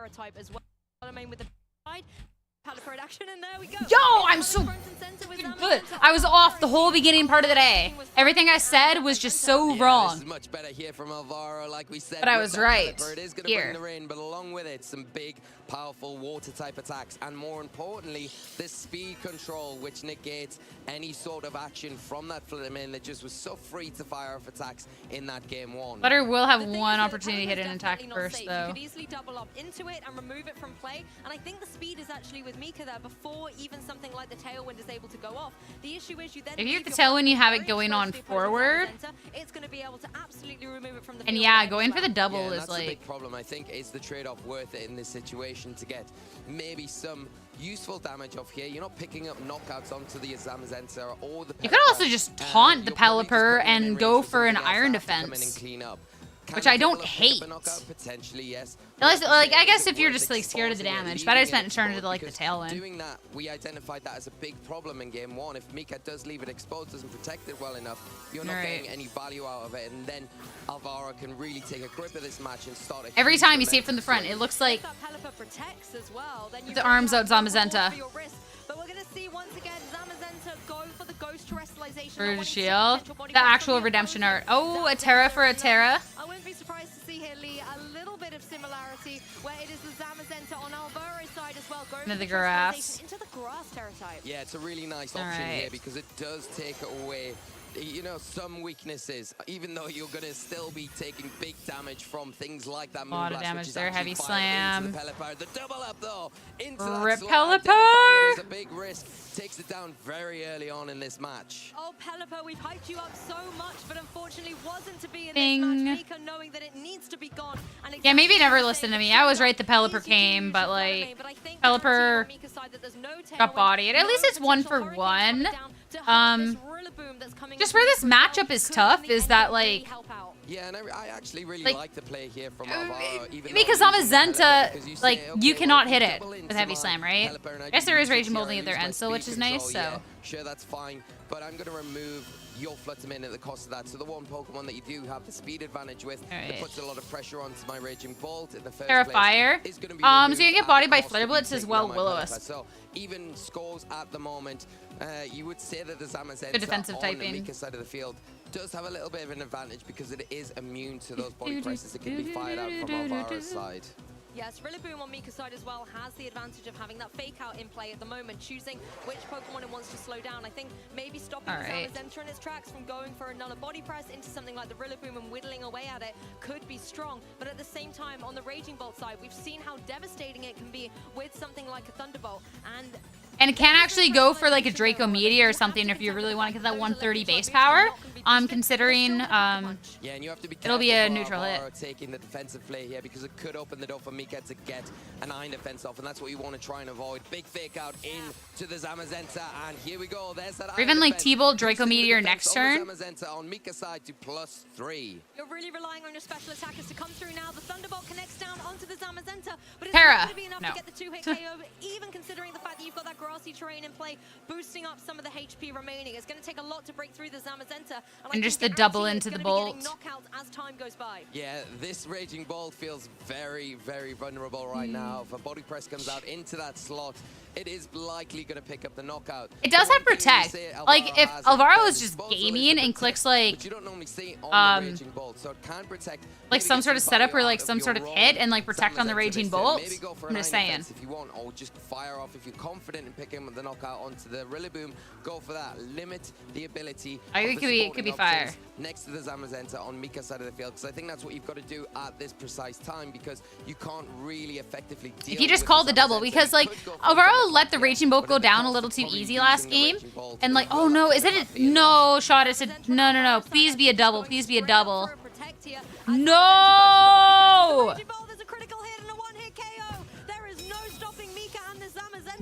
No, you lost game 2 because you didn't preserve the Raging Bolt. It was the double. The double up was there anyway. Alvaro losing a key member of their team as Mika creeps ever so closer to closing up this game 3. Zamazenta, honey, I'm not stopping you in your tracks right now. You are absolutely on form, and I do not. Was that a Taylor Swift reference? The honey? I don't know. It's the ghost terror type, so you cannot go for any body presses of your own. There's really not a lot that the Rillaboom can do to it. It's not running knockoff, for example. Oh, it's just got that utility with something like this game's cooked. High horsepower, but again, it's a physical attack. And there's a region that it's past paradox. Yeah, that's the big problem. Raging Bolts. I think with the numbers advantage that Mika's got as well, you can see can cycle in. Something in the back. It is the Incineroar. Can come in if it gets in for free, if the body press isn't into that slot, which it might. Yeah, I think this game's cooked. You're going to have access to fake out the next turn, even if the Incineroar gets taken down here from the opposing. Play it out. I think it's cooked. Side of the field. It opens the door for your Rillaboom to just come back onto the field. -1 heavy slam on the Zamazenta. Rillaboom -1 everything that it can do. The Zamazenta's a +2. Plus it's protecting. It is undoubtedly going down. I like this. Zamazenta taking a little bit of a rest, going for 1 protect. As Rillaboom tries to get some damage on the board with the grassy glide, but to absolutely no avail. The opposing Zamazenta can go for an iron defense, however, capitalizes on this opportunity, and considering that again, there are 3 physical attackers. Alvaro a little bit back in the race. Yeah, and I like that play. I like the idea. I think that you're still going to lose the Zamazenta 1v1 here. Taking the opportunity when it's there, presented to you to get those defense boosts, because I think that does keep you in the game slightly. I think this is looking like it is going to come down to a Zamazenta versus Zamazenta. But like, you just lose that end game. I would say if it does come down to that, Mika is in the driving seat, because you're the one that can avoid the body presses. You don't really need to worry about their heavy slams, because you've got your defensive potentially +4, +5, +6, and the only thing that would threaten you in that situation would be the body press. Yeah, that's the thing, and the heavy slam's not doing too much considering they're also the same weight. The fake out coming down into that opposing Rillaboom here, just stopping it from going for anything too body much. Press, body press stops it for going for anything at all. Yeah, goodbye, Rillaboom. Thanks for coming, thanks for the fake out, but it's time to go home. Same to you, Incineroar, because now it is home time. As we have Zamazenta. Yeah, but Mika just wins this. Of course, Mika does. You have the fake out. While you fake out, even if there's the protect, you can just go ahead and get another iron defense. Now you're at +4. It's just helping top up very slightly every and then you just turn into the Zamazenta as well as body press, and you just win. If nothing else, gives Mika the opportunity to go for a fake out and another iron defense. Yep, there's 1 fake out to slow the pace down, allow another iron defense to come into the fray, just to make sure these body presses are dealing as much damage as possible to this grass. Yeah, I think the Raging Bolt just going down for free. The Pelipper on the first turn, it was kind of rough, but at the same time, you being able to like trade your Pelipper for the Flutter, I think was fine. Yeah, it's time, I think, for Mika to lock in with the body press, and we'll see how much this does. Comes in and doing decent enough damage. The grassy terrain left the field now, so no more recovery as a body slam comes in, a body press into the Rillaboom. Not quite enough, so the Rillaboom going to get at least 1 more turn out of this, or potentially take up a turn going for the body press. As you can see, another one coming in to Alvaro's side of the field, and the Rillaboom finally... Is Mika's like Zamazenta just faster too? Mika, face off at the end of this, but due to just the fact that the Zamazenta on Mika's side can just keep going for body presses, it's going to be able to clean this up, and Mika will not only win the set GG's, but book in day 2. Yeah, what a great all right, 1 match left, ladies and gentlemen. Is our victor in this Swiss round 8. Oh, it's a community choice. If anybody knows, do not ruin it. I want to guess. All right. Okay, there is absolutely no way that it's not Francesco Piopero versus Teemu Mankinen. Absolutely not. This is the match.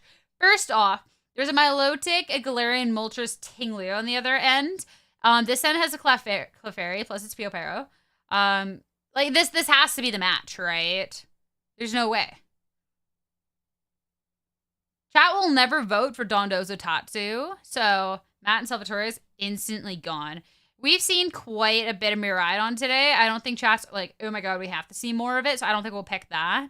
So this is out by default. This isn't Entei. We've seen Entei. We literally just saw two of these. Like, it is literally, I am going to be shook if it is not Francesco and Teemu. Like, there's no shot.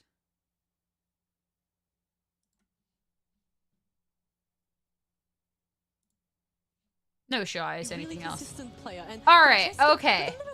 Here we go. I was like, Yes. we have no. I think there was a natural progression. Oh, there is an Omnistar, the baby Omnistar plushie on the other end of Francesco Piopero's. It's hiding behind the monitor. But he does in fact have a plushie, and Teemu doesn't. So Teemu's kind of cooked. Man, I just don't think Moltres is good. Oh no, thank you. That's exactly what it is. Yo, Teemu has Fissure though. Oh my god, Teemu's gaming. Trick Room Cali, Standard Moon, Milotic, Competitive Hypnosis, Muddy Water, Safeguard, Foul Play, Dark Blows, like full choice specs Moltres. Oh my god. Lagging Tail Grimmsnarl with Trick. And then Fissure Tinglu. Alright. You know what? I respect it. I respect it. I just Cossack Spice. Yes, Cossack. Thank you. Very cool. Love this. Oh, there it is. Look at it. There it is. All right. Francesco does win the plushie game. All right.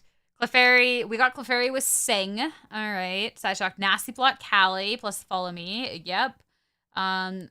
Booster. Protect. Raging Bolt. Choice Scarf. Urshi. U-turn. Standard set. Willow, Flare Blitz, Parting Shot, Instant, Standard Rilla. All right. Okay. Team for the matchup, the terror. Also, oh, there's a lot of. What is this? I caught a glimpse of Sing. So you know. Oh, that's what he's. Oh, Toss is so expressive. I love it. Round 9. As of course, notably, no Oko moves. So we have an Oko move versus a plushie. Which will win? Exactly. That day 2 is what players really are going to go for, and also that chance. Isn't Lagging Tail not cutting the speed, but Lagging Tail actually puts you last in your priority bracket? So, you know, it is something it can use. So it won't actually do anything in Trick Room. If I'm remembering correctly, I could be off. But I think that's the difference between that and like Iron Ball or something. Oh, we got the lead of the Calyrex Senorena. Yeah, last in priority bracket. So that way you can actually trick something and then not get bodied if you still want to go for Trick Room. Sorry, I'm just trying to fix my screen. There we go. An immediate sort of setup here, although it does have Lagging Tail. Tail of Two Horses right here. It can maybe take away the Eviolite, but you have to take into consideration the Calyrex face-off. Oh, exactly. And the Calyrex actually can't do that much to the Grimmsnarl. Can only do Astral Barrage because Grimmsnarl is a dark type. But of course, y'all assigning a Pokemon to every character in the Mario universe. Heavy damage from the Astral Barrage unless it terrestrializes. I'm not sure of the full list for VGC. There was less than 256 players for VGC, I believe, so I don't think too many traveled over. There's a special event in Puerto Rico actually happening today as well. So I think Americans that wanted to travel more so headed down to that.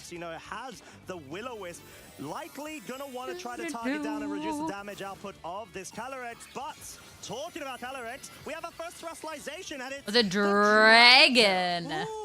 He had a dragon. That was gonna I can't do that. Sprouting wings. Can't do that. From the Calyrex. It's gonna go Glacial Lance. Doing a nice, almost half. Saying no, Che. You know what? I respect it. be a bit cheeky. Spirit from the break, looks of things. nothing. Spirit break does actually try to at least break the focus sash on the Calyrex from Francesco's side. Ooh, that's But nothing else the Clefairy can do, right? What are you gonna do? Like, follow me past it? Oh, the Tangle. There's actually no reason to click Fissure. You're in a really good spot right now, but... Oh, it's 256 exactly? Oh, that's really funny. Do they get at least, like, more kickers and, like, points for 256? Hopefully. Take the risk of an Astro Barrage, which is not going to KO the Calyrex. I don't think it's -1. No, it's last in your priority bracket. Not -1 priority. So if you click like a +1 priority move, you're going to be the slowest +1 priority move, I'm pretty sure.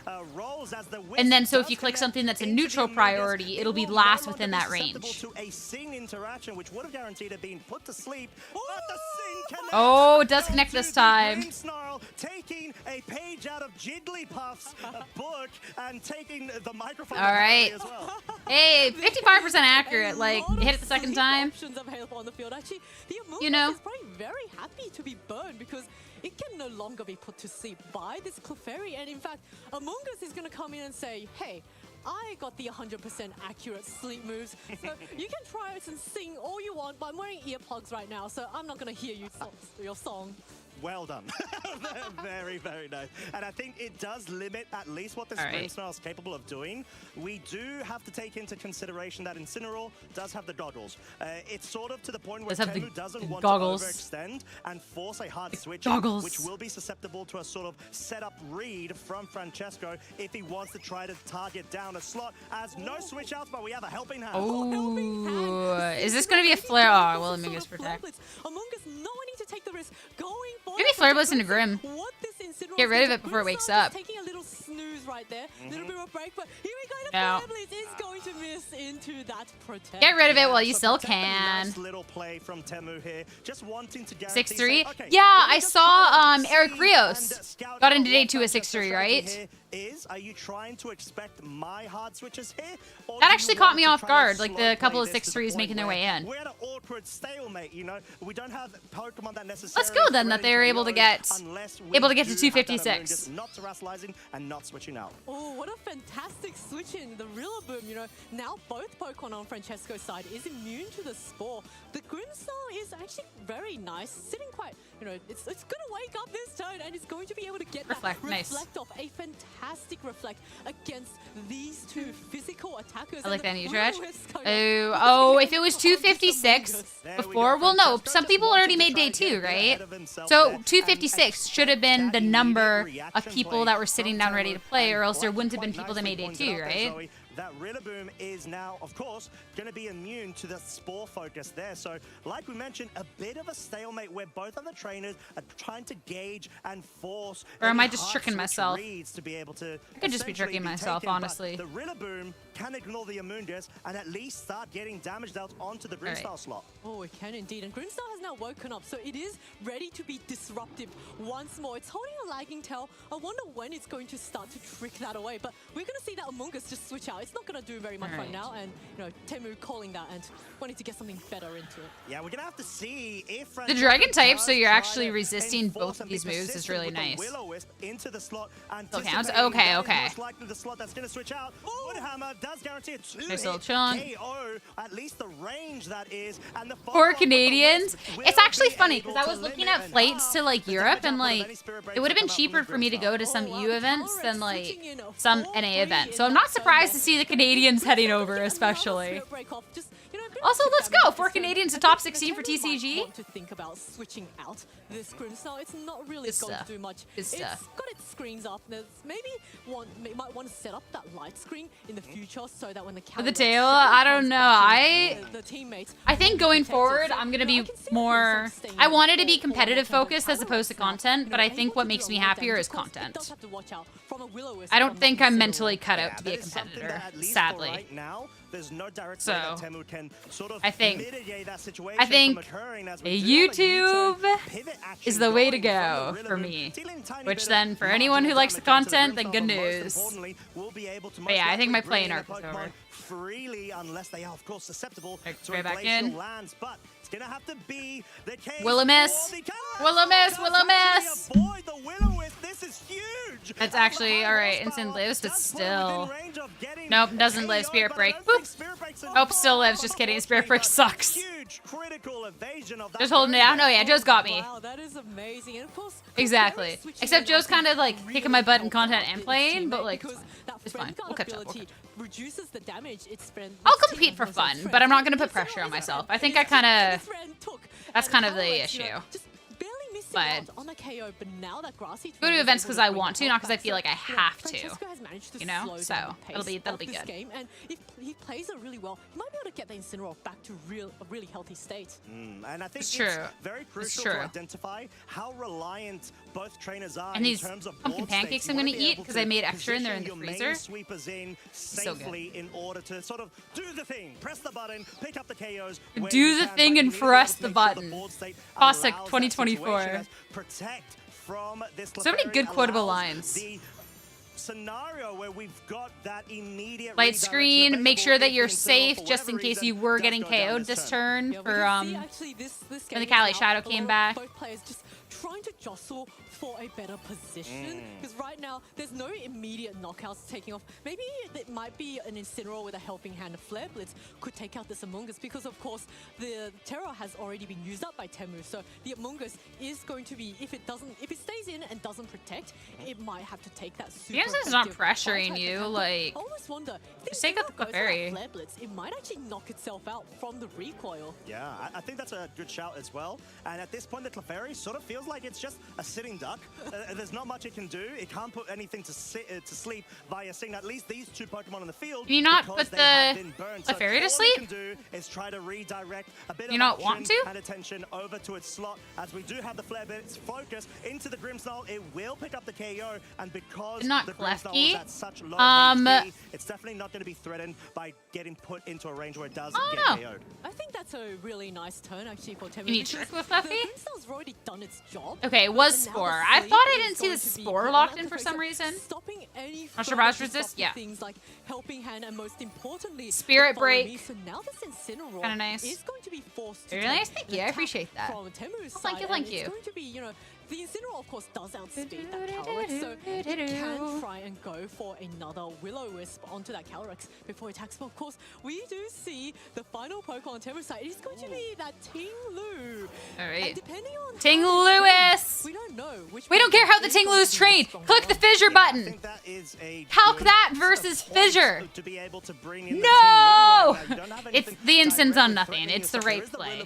That you at least it's the right play. Respect if you are the Ting Lu, but you do have a couple of options. Ruination to Clefairy is also better, but is he protecting a swap into Rilla off of this Incin? You should be able to be. Or does he just not want to KO the Incin from your side to give a free swap when he's getting the swap? This Incineroar is the biggest threat to Temu's side just because it has that. He just Ruination into that Incin? Want to focus fire on that Incineroar. Oh my god, he's actually different. He's actually different. Anything to do with this Ting Lu. He Ruination watched out. He's gonna bring the Rillaboom thinking that he's about to take the Stomping Tantrum. And then he's about to get Ruination. Good shout. We have the grass terrain as well as a fake out, but something the Ting Lu does have in its arsenal. Should have clicked Fissure though. And that could very well come out right now if it won't. Just doesn't want to play around. Oh, it was the Stomping Tantrum. Can I not read the move select? I could have sworn he clicked Ruination. Okay. I'm crazy. I can't read, friends. I can't read. A slowly trained Incineroar as well. That was a really nice turn for both players. Fissure! Getting in virtually for free. In fact, it gained more health Fissure! from that grassy terrain health regeneration. And Clefairy looks like it's taken, I think, is it 1 turn or 2 turn? I've lost count, but it is, you know, there is a chance that it can Teemu! this turn. And don't be a coward! Click Fissure! There is the option of a I know this is your winning in round 9 to make it into day 2. So early in the game because but click Fissure. A lot more options at his disposal. But you know, if things get dire, we might see some buttons being pushed. Yeah, I think that is the name of the game. And something to consider is that this Ting Lu does have Water Terror as its type, so it cannot forego its weakness to these highly impactful grass type moves from the Rillaboom. Attack has been dropped on the Ting Lu, not on the Calyrex Ice Rider, as the Incineroar does make its way through onto There's the matter. field, and we do have I a actually fake don't out. mind seeing what the players select into, but there is casters that are more. Of course, we're asking Fisher. He was having fun. Click Fisher. A lot of casters actually think it's easier to cast without being able to see the moves. I don't mind personally. But basically, like, it takes away the surprise what's coming out from one end if you can see the move select. So fake out options have been very limited. Being in a position where it is spectator mode to where you cannot see that anymore, like, a lot of people like that a bit more, because then you can kind of speculate. As opposed to that, we knew there wasn't a Fisher coming out because we saw as a Stomping Tantrum, but then we could be like, oh, he did actually go to the instant, so this will do damage type thing. For color commentary, I don't mind, honestly. I don't mind seeing the color commentary. I just think, like, it's... oh, no! I thought he was going to click it, guys. I thought he was going to click it. No! If Francesco can try to get those nasty plots set up. Yeah, the Clefairy at the back with his ability not gaming gaming is going to be really, really helpful for prolonging the longevity of the Shadow Calyrex on the field. But of course, that Ting Lu is also in a lot of danger from that Rillaboom. You know, Woodhammer in grassy terrain will do a lot of damage, if not just outright take the knockout. And he's already lost his one Dark type, so once this Ting Lu is removed from the field, this Calyrex Shadow is quite free to just start spamming the Astral Barrage. Yeah, and I think that Better at click least is what Fisher. Francesco needs to try to direct But his path didn't. towards, as we will finally have a terrestrialization from Francesco's side, being the Calyrex Shadow Rider into the Fairy typing. It doesn't have a Fairy type move to be able to capitalize off of it. However, it's just more so on being able to avoid any Dark type move focuses into it.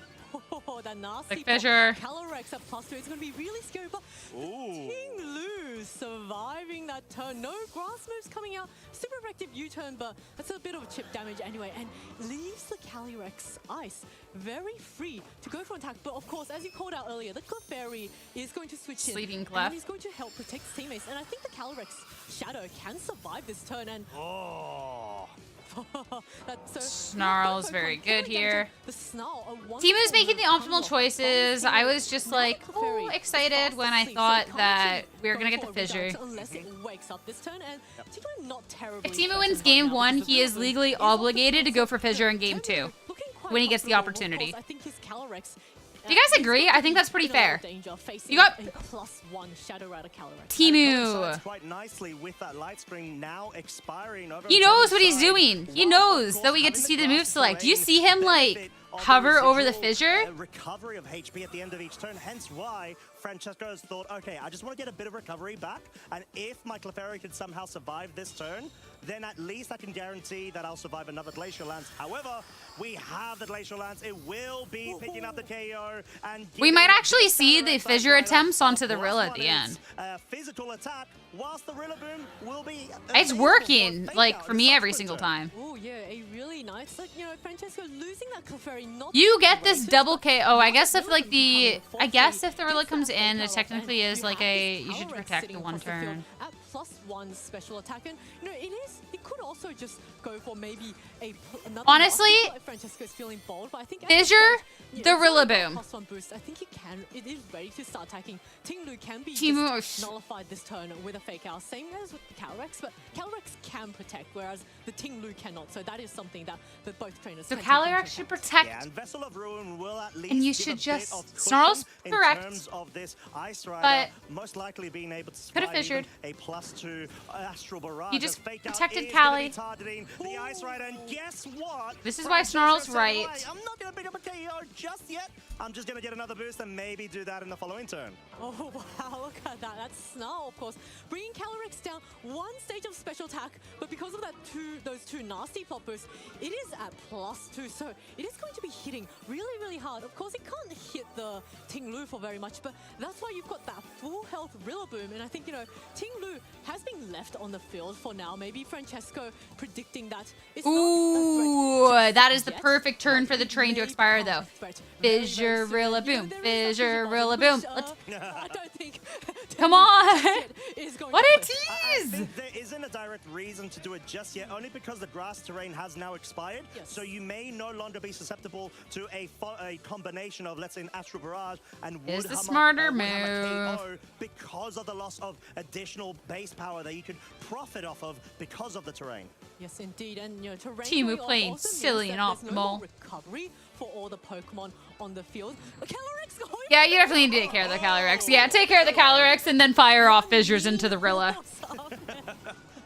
Very mean indeed. Whilst the hammer is going to be launched out from this Rillaboom, not quite enough to pick up a KO, but I'll tell you what is. It is the Glacial Lance double KO onto the Rillaboom and the Shadow Rider. And that is the end of game one. We have Teemu in the advantage. It's like Davachety did game 2.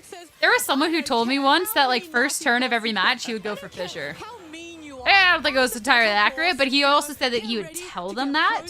So then it was always in the opponent's head, right? I'm gonna spring out my Glacial Lances. That's it, you know. All right, Teemu, you won the first game. You know what to do. You know what to do. Yes, it's very outrageous. And there is a super effective Draco Meteor that might be coming off. I do like that thought. Gonna be most likely take you one. The game also wasn't right. able to help out team. It didn't reduce damage, but let's go straight into the game to Clefairy. He's and obligated versus to click at this game. And the Calyrex. Yeah, it seems like Milotic got a bit jealous of the Clefairy there in terms of Milotic? Low accuracy, sleep-inducing turns as we do have the leads. Milotic, Calyrex, Ice Rider versus Clefairy and the Shadow Rider. So in this scenario, what are we thinking, Zoe? Just Sing and Hypnosis shenanigans? Oh, well, we're seeing Teemu considering it. Milotic also has Safeguard, so, you know, it can protect any Sings, and maybe that's something Francesco is going to read into, but we're going to see whether or not this Hypnosis or any potential Sings won't go for a Hypnosis. I'm sorry, won't go for Fissure, but will hit Hypnosis. Is he going to go for a Sing? Are we going to see two Pokemon fast asleep at the end of this turn, just snoozing away? But here we go, the Terra, turn one coming off once again. Coming now, and it is going to be the Ice Rider going for the Dragon typing in order to completely ignore and neutralize those super effectively threatening Astral Barrages. But I'm not expecting... Helping Hand, Astral Barrage. Ooh, we're going for offensive. Has other ideas. Helping Hand, Astral Barrage, maybe trying to catch him out off guard. Is it guaranteed to hit K onto Milotic? It is, even on the Ice Rider. All right, no Hypnosis. Connect the Hypnosis? No, it does not. Clefairy does evade that quite accurately and nicely. Glacial Lance in return does at least guarantee a 2-hit KO even through that Friend Guard. Oh yeah, that's a really strong, like, just a testament to how strong the Yeah, Calyrex is. but you'll never get an opportunity to hit with the Cali. Calyrex are heavily friendly. There's absolutely nothing stopping Francesco from going for that Helping Hand Astral Barrage. Yeah, that's exactly it. I would like to see the Muddy Water last turn. If it does switch in, you do a little bit more damage. You also can Fissure Action Drops. But actually, we just saw that glimpse. This is from hours ago. We're doing more of an NA-friendly watch party. That's something that is quite dangerous for Teemu, is that I wasn't waking up at the hours this was at. I think I woke up at like 8 a.m. by accident. I looked and it was like at round 5 and I was like round 6, so I was just like, nope. I ain't streaming this live. All you need to do as a Shadow Rider is if you can guarantee 2-hit KOs and survive that same turn, you can follow up with KOs, or maybe if you force hard switches like now, at least guarantee some damage too. Yeah, the Helping Hand coming off once again onto this Shadow Rider character. What would have been nice hitting the Hypnosis on the Clefairy was that, like, if you could hit the Hypnosis, then you could have tricked onto the Cali. To set up a light screen in the next turn. Yeah, wisely done, and I think the fact that you do have those screens available to yourself right now Screens is is a really smart. good place here. You avoid having that Astral Barrage pick up the KO, maybe get a cheeky sing if for whatever reason we feel like the Shadow Oh my Rider gosh, stays we're on the going field. for it. I don't expect it to. You could even take into consideration the Clefairy wanting to go for sing. We I have to mean, switch yeah, out the if you Shadow hit it Rider, this and turn, you Milotic could trick the feeling Callie like next it may turn. go for the safeguard. Yeah, Milotic, you know, That Callie gets getting tricked, it's some health done, back it's thanks to the cooked. leftover, so I don't think it's in range of a helping hand Astral Barrage anymore. So Francesco does have to consider that. And now, of course, there's that Grimmsnarl on the field. It is going to be an incredibly disruptive Pokemon to Francesco. Could even reduce or nullify the speed advantage Carrick's Shadow has. But there we go, the Follow Me coming from yep. this Clefairy. Follow me with the redirection will at least guarantee Do we hit this hypnosis? the targeting, at least from the hypnosis, goes with that Callie. Ooh, especially too, you're really hoping you hit this hypnosis right about now so you can trick that Callie next turn. Oh, he hits it! Talking about mischievous situations, hypnosis 60% hits it. You can now trick the Callie sleep turn for the Clefairy in the subsequent so that it's going to be slow AF. Really good turn for Francesco actually, because the Calyrex has gotten up to a posture. Of course, Oh. there is the Grimmsnarl, which it cannot touch. Trick it. And Grimmsnarl doesn't really carry anything. Trick that it. Can, I don't believe Trick, the Spirit trick, Break from trick, Grimmsnarl trick. is able to knock out the Calyrex, but you know, Grimmsnarl can go for that trick which we saw, and Francesco, you know, maybe wanting You to keep it keep that honest, right? Calyrex right there.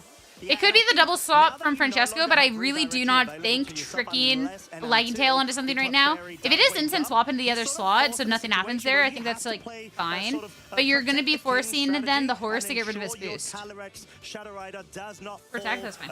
You're thinking Spirit Breaking in the slot. Oh my god, if you hit this Hypnosis into the Rillaboom though, so it can't fake out next turn. That Lagging Tail trick not working against this Calyrex. Oh my god, Teemu's different! You would have hit every single measure you went for in game 1. Oh my gosh, and now you can like force that spot again? Taking that, but critically, the Calyrex Shadow is not asleep. It is at +2 and it is ready to rock. No, it's not. You get Lagging Tail, you get bodied. That's where you're going. And being able to capitalize off of that is a very nice play from Teemu. He does You just start doing acknowledge that damage. There's either going to have to be a switch out or some form of a slot, maybe even just a mishap. You're forcing this Callie to swap. If it sticks, it's done. It's toast. Once that Lagging Tail is on it, you cannot be sweeping through this game how you'd like to. And allow fake out pressure the subsequent turn. And you're better off swapping it out anyways, because this isn't Screen Grimmsnarl. Every turn that you're going through this like shenanigans is every turn of Light Screen that's like now fading away. It's quite both actually Calyrex and Milotic are slowly getting their health back thanks to the grassy terrain. Yeah, have to swap that out. Is going to withdraw, and let's see what Pokemon Fairy, yeah, that's fine. Ooh, okay.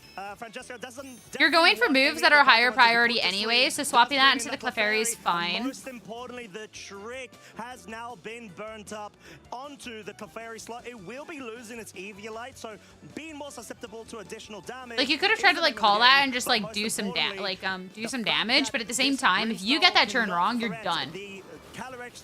And taking care of the Clefairy is also going to be good, because you get rid of Friend Guard. Paying off dividends, because the Milotic is actually connected to Muddy Water, and I think that Clefairy is going to be in range of another Muddy Water. Of course, it will recover some health at the end of this turn thanks to that grassy. If you want, like, I guess, like, you know what, YOLO. Trick the Assault Vest away from Rillaboom. Just go for it. Let your Muddy Waters do more. No more redirection for Francesco. Yeah, and that's sort of the situation that you're in. You need to make sure that you get those KOs as This is why I don't play teams that have like lead yourself into a situation anything like just Mimi. Now, as long as Teemu does connect with hypnosis. Unfortunately, Rose doesn't live here, so that's going to be a no. Progress to the point where you come to a halt, and that's essentially what we're seeing right now. The double connects are so pivotal in this board. Maybe if I keep doing co-streams, we'll have people appear one day. We'll eventually wake up from their sleep turns. But One day. Maybe. If we make this like a trend. switching in. So, you know, fully ready to support the team, put everyone to sleep. So I think a lot of these Pokemon are saying, you know what, I want to rest, but it is not the time. Why would you give Evil Lane to Among Us? We've got another your own Among Us match to go, and the players need to find out who's going to advance to that day 2. Exactly. No rest for the Wicked. Okay, there is a kind of a little bit of rest for that Rillaboom and that Clefairy, though. They're sleeping their wickedness away. This is a perfect turn to be able to get the board and say, right, let me flip you straight over and have all of the offensive prowess available to pick up those KOs that I so desperately need. This is a fantastic position for Teemu. Yeah, and Glacial Lance. Taking 0 damage. Among Us can just go for a Pollen Pump. You still have your Clear Amulet, so even if there is the instant in the back, you're good. Sleep, so they can wake up, of course. Unfortunately, no Ting Lu, so no Fissure. But no, this is like really just like well done. I mean, a little lucky when you hit the Hypnosises, but like at the same time, Francesco did hit the Sting in game 1. U-turn. Alright. You're still getting the Pollen Puff like recovery, and something is going to be taking a good amount of damage from the Glacial Lance. Yeah. Had to be Incineroar. Francesco's been holding on to that 4th Pokemon so much while the Milotic was in place, so. And then you are going to get a +1 after KOing this Clefairy here. Easily enough to knock out this Clefairy. No more. Now you get your +1. Clefairy has not been able to do very much. It slept through the entire battle. Is now whilst trying to provide guard to its friends, which it did incredibly well. The one thing it paid dividends, but unfortunately for at itself, this point it just wasn't able to move past is that, right? you can bring in the Cali Shadow. That's the perfect turn for it to do it. The late screen's worn off. You can hit a huge Astral Barrage here. You're going to be dealing a lot of damage into something. And if you swap in the Grimmsnarl, like it's kind of on the field at the same time in order to puts it in a weird little spot, right? Pressure, which is definitely what Francesco needs to embody right now to force a game 3. Oh yeah, I think Francesco is still in a really, really good position. Yeah, because like Astral Barrage, it's nice that you got the recover on the Calyrex. Of course, Among Us can start spreading spores. There is that safety goggles Among Us. But like if you just double up into the Amoon, expecting the Cali to protect, like get put to sleep. So you know, there's a lot of mind games going on right now. Which Pokemon is going to get the fake out treatment? Or in fact, is the Incineroar just going to straight up? I like the don't protect off either. A lot of top players make. And you're going to be ahead no matter which one he wants to fake out here, considering you shouldn't die. Going for the Trick Room is super, super nice. Oh, especially with the nasty plot up. We're going to have to see if this Shadow Rider is going to be able to survive this chillingly powerful move from the Glacial Lance, but no, of course he'll survive because the move never gets out. Trick Room. A free Trick Room from that Calyrex. That Calyrex Ice Rider is going to be so happy right now. Setting up that and then yeah, you're now trying to play like protects the Calyrex in this. Calyrex can of course protect or maybe even switch out into the Rillaboom, but if it switches out, it loses that nasty plot boost. The Cali is slower than the Insignia. That is something that it has to consider because it's just so heavily that could be threatened by the score. Of course, Incineroar does have the safety goggles, so it can try and get get the burn on the Calyrex and try and hit accurately. But you can just like trade status conditions. Are both free to get their attacks off this turn. You could also just say YOLO. I'm not gonna die to the Glacial Lance. Will-O-Wisp. No, I guess the Amoongus is always slower. Don't listen to me. I'm crazy. Next Oko podcast, always Thursdays at noon. Reworking from Temu's side, forcing the every Thursday at noon. Protect there makes sense. Is it just going to be like a Flare Blitz into this Amoon? Fast enough to go for a stomping tantrum, I would say, high horsepower, I would say, but it actually goes for the Glacial Lance, not anticipating to protect there, or maybe thinking the Rillaboom's going to switch in. Deals good damage. It is Will-O-Wisp. All right. Oh, that is a critical burn on that Shadow. I think you're kind of doing enough damage. Like you're fine though, because you still have this Calyrex in a really weird position. You're at +1 because of Chilling Nay. So the burn, you're kind of like in a -1 right now. But the Incin's getting lower and lower. You can Spore Lock the Calyrex slot and just keep firing off Glacial Lances. You're doing more and more chip damage to this Incineroar over time.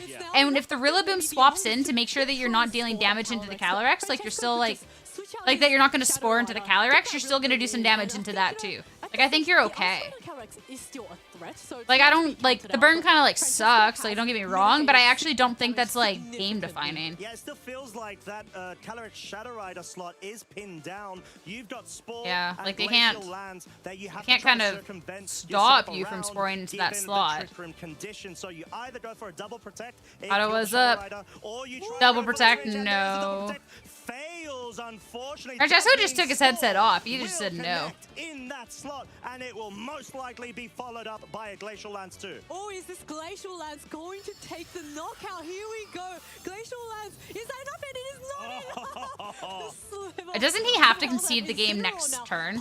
I'm pretty sure you're not allowed to take your headset off mid-match. Okay, the judge told him. Even if you have, like, know that you've, like, lost, technically you have to keep your headset on, I believe. But considering how he took his headset off, he's probably going to lock in a concede here. It might even go down to a Poland puff from this Among Us. That is, if the Among Us does not get faked out of this turn. Yeah, and the great thing about the synergy between Rillaboom and Incineroar is you can always incorporate a protect the king or queen sort of strategy because you have the fake out rotations going. You got that slow parting shot to guarantee that the Rillaboom like the doesn't go burn's down fine, for but like, Glacial Lance yeah, I because feel of like the speed protect you maybe, like, I don't think you would have done enough at the move anyways. I think it was just kind of tough. Guaranteed turn of sleep. Okay, he's clicked in the Really is gonna concede be button difficult now. for Francesco to be able to navigate around, maybe forcing him to go for Yeah. an Incineroar switch, but no, we have No double isolation, protect. Yeah, that was a tough and that one. means Teemu is gonna be able to guarantee And we didn't even the see win Fissure. into day 2. Tragic. Just remove your headset. If you're going like you're fine. You know, that's like tell, but if you take it off, because there's white noise in there, so you can't hear like commentators, the crowd, etc. Right? All right, so the plushie game apparently like is not. It's not set in stone. It ain't set in stone on which one it is. But they have at the end of the day, day 2 Swiss players. We're gonna skip right to this. See who made day 2 a Swiss. Trainers may be using their street. See a lot of work out with.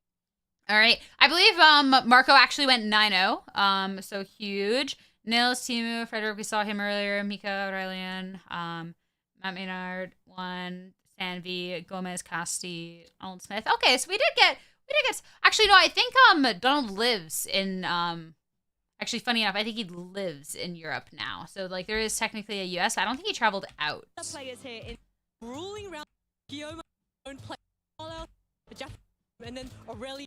Zoe's trainers bad. All right. Yo, Victor Medina, Darren Birdie, Jimmy Keane, Rios, yes. Is that the? Oh no, did Boyt not make it? You've got base from. Or is there another page? Running a but regional have got our last.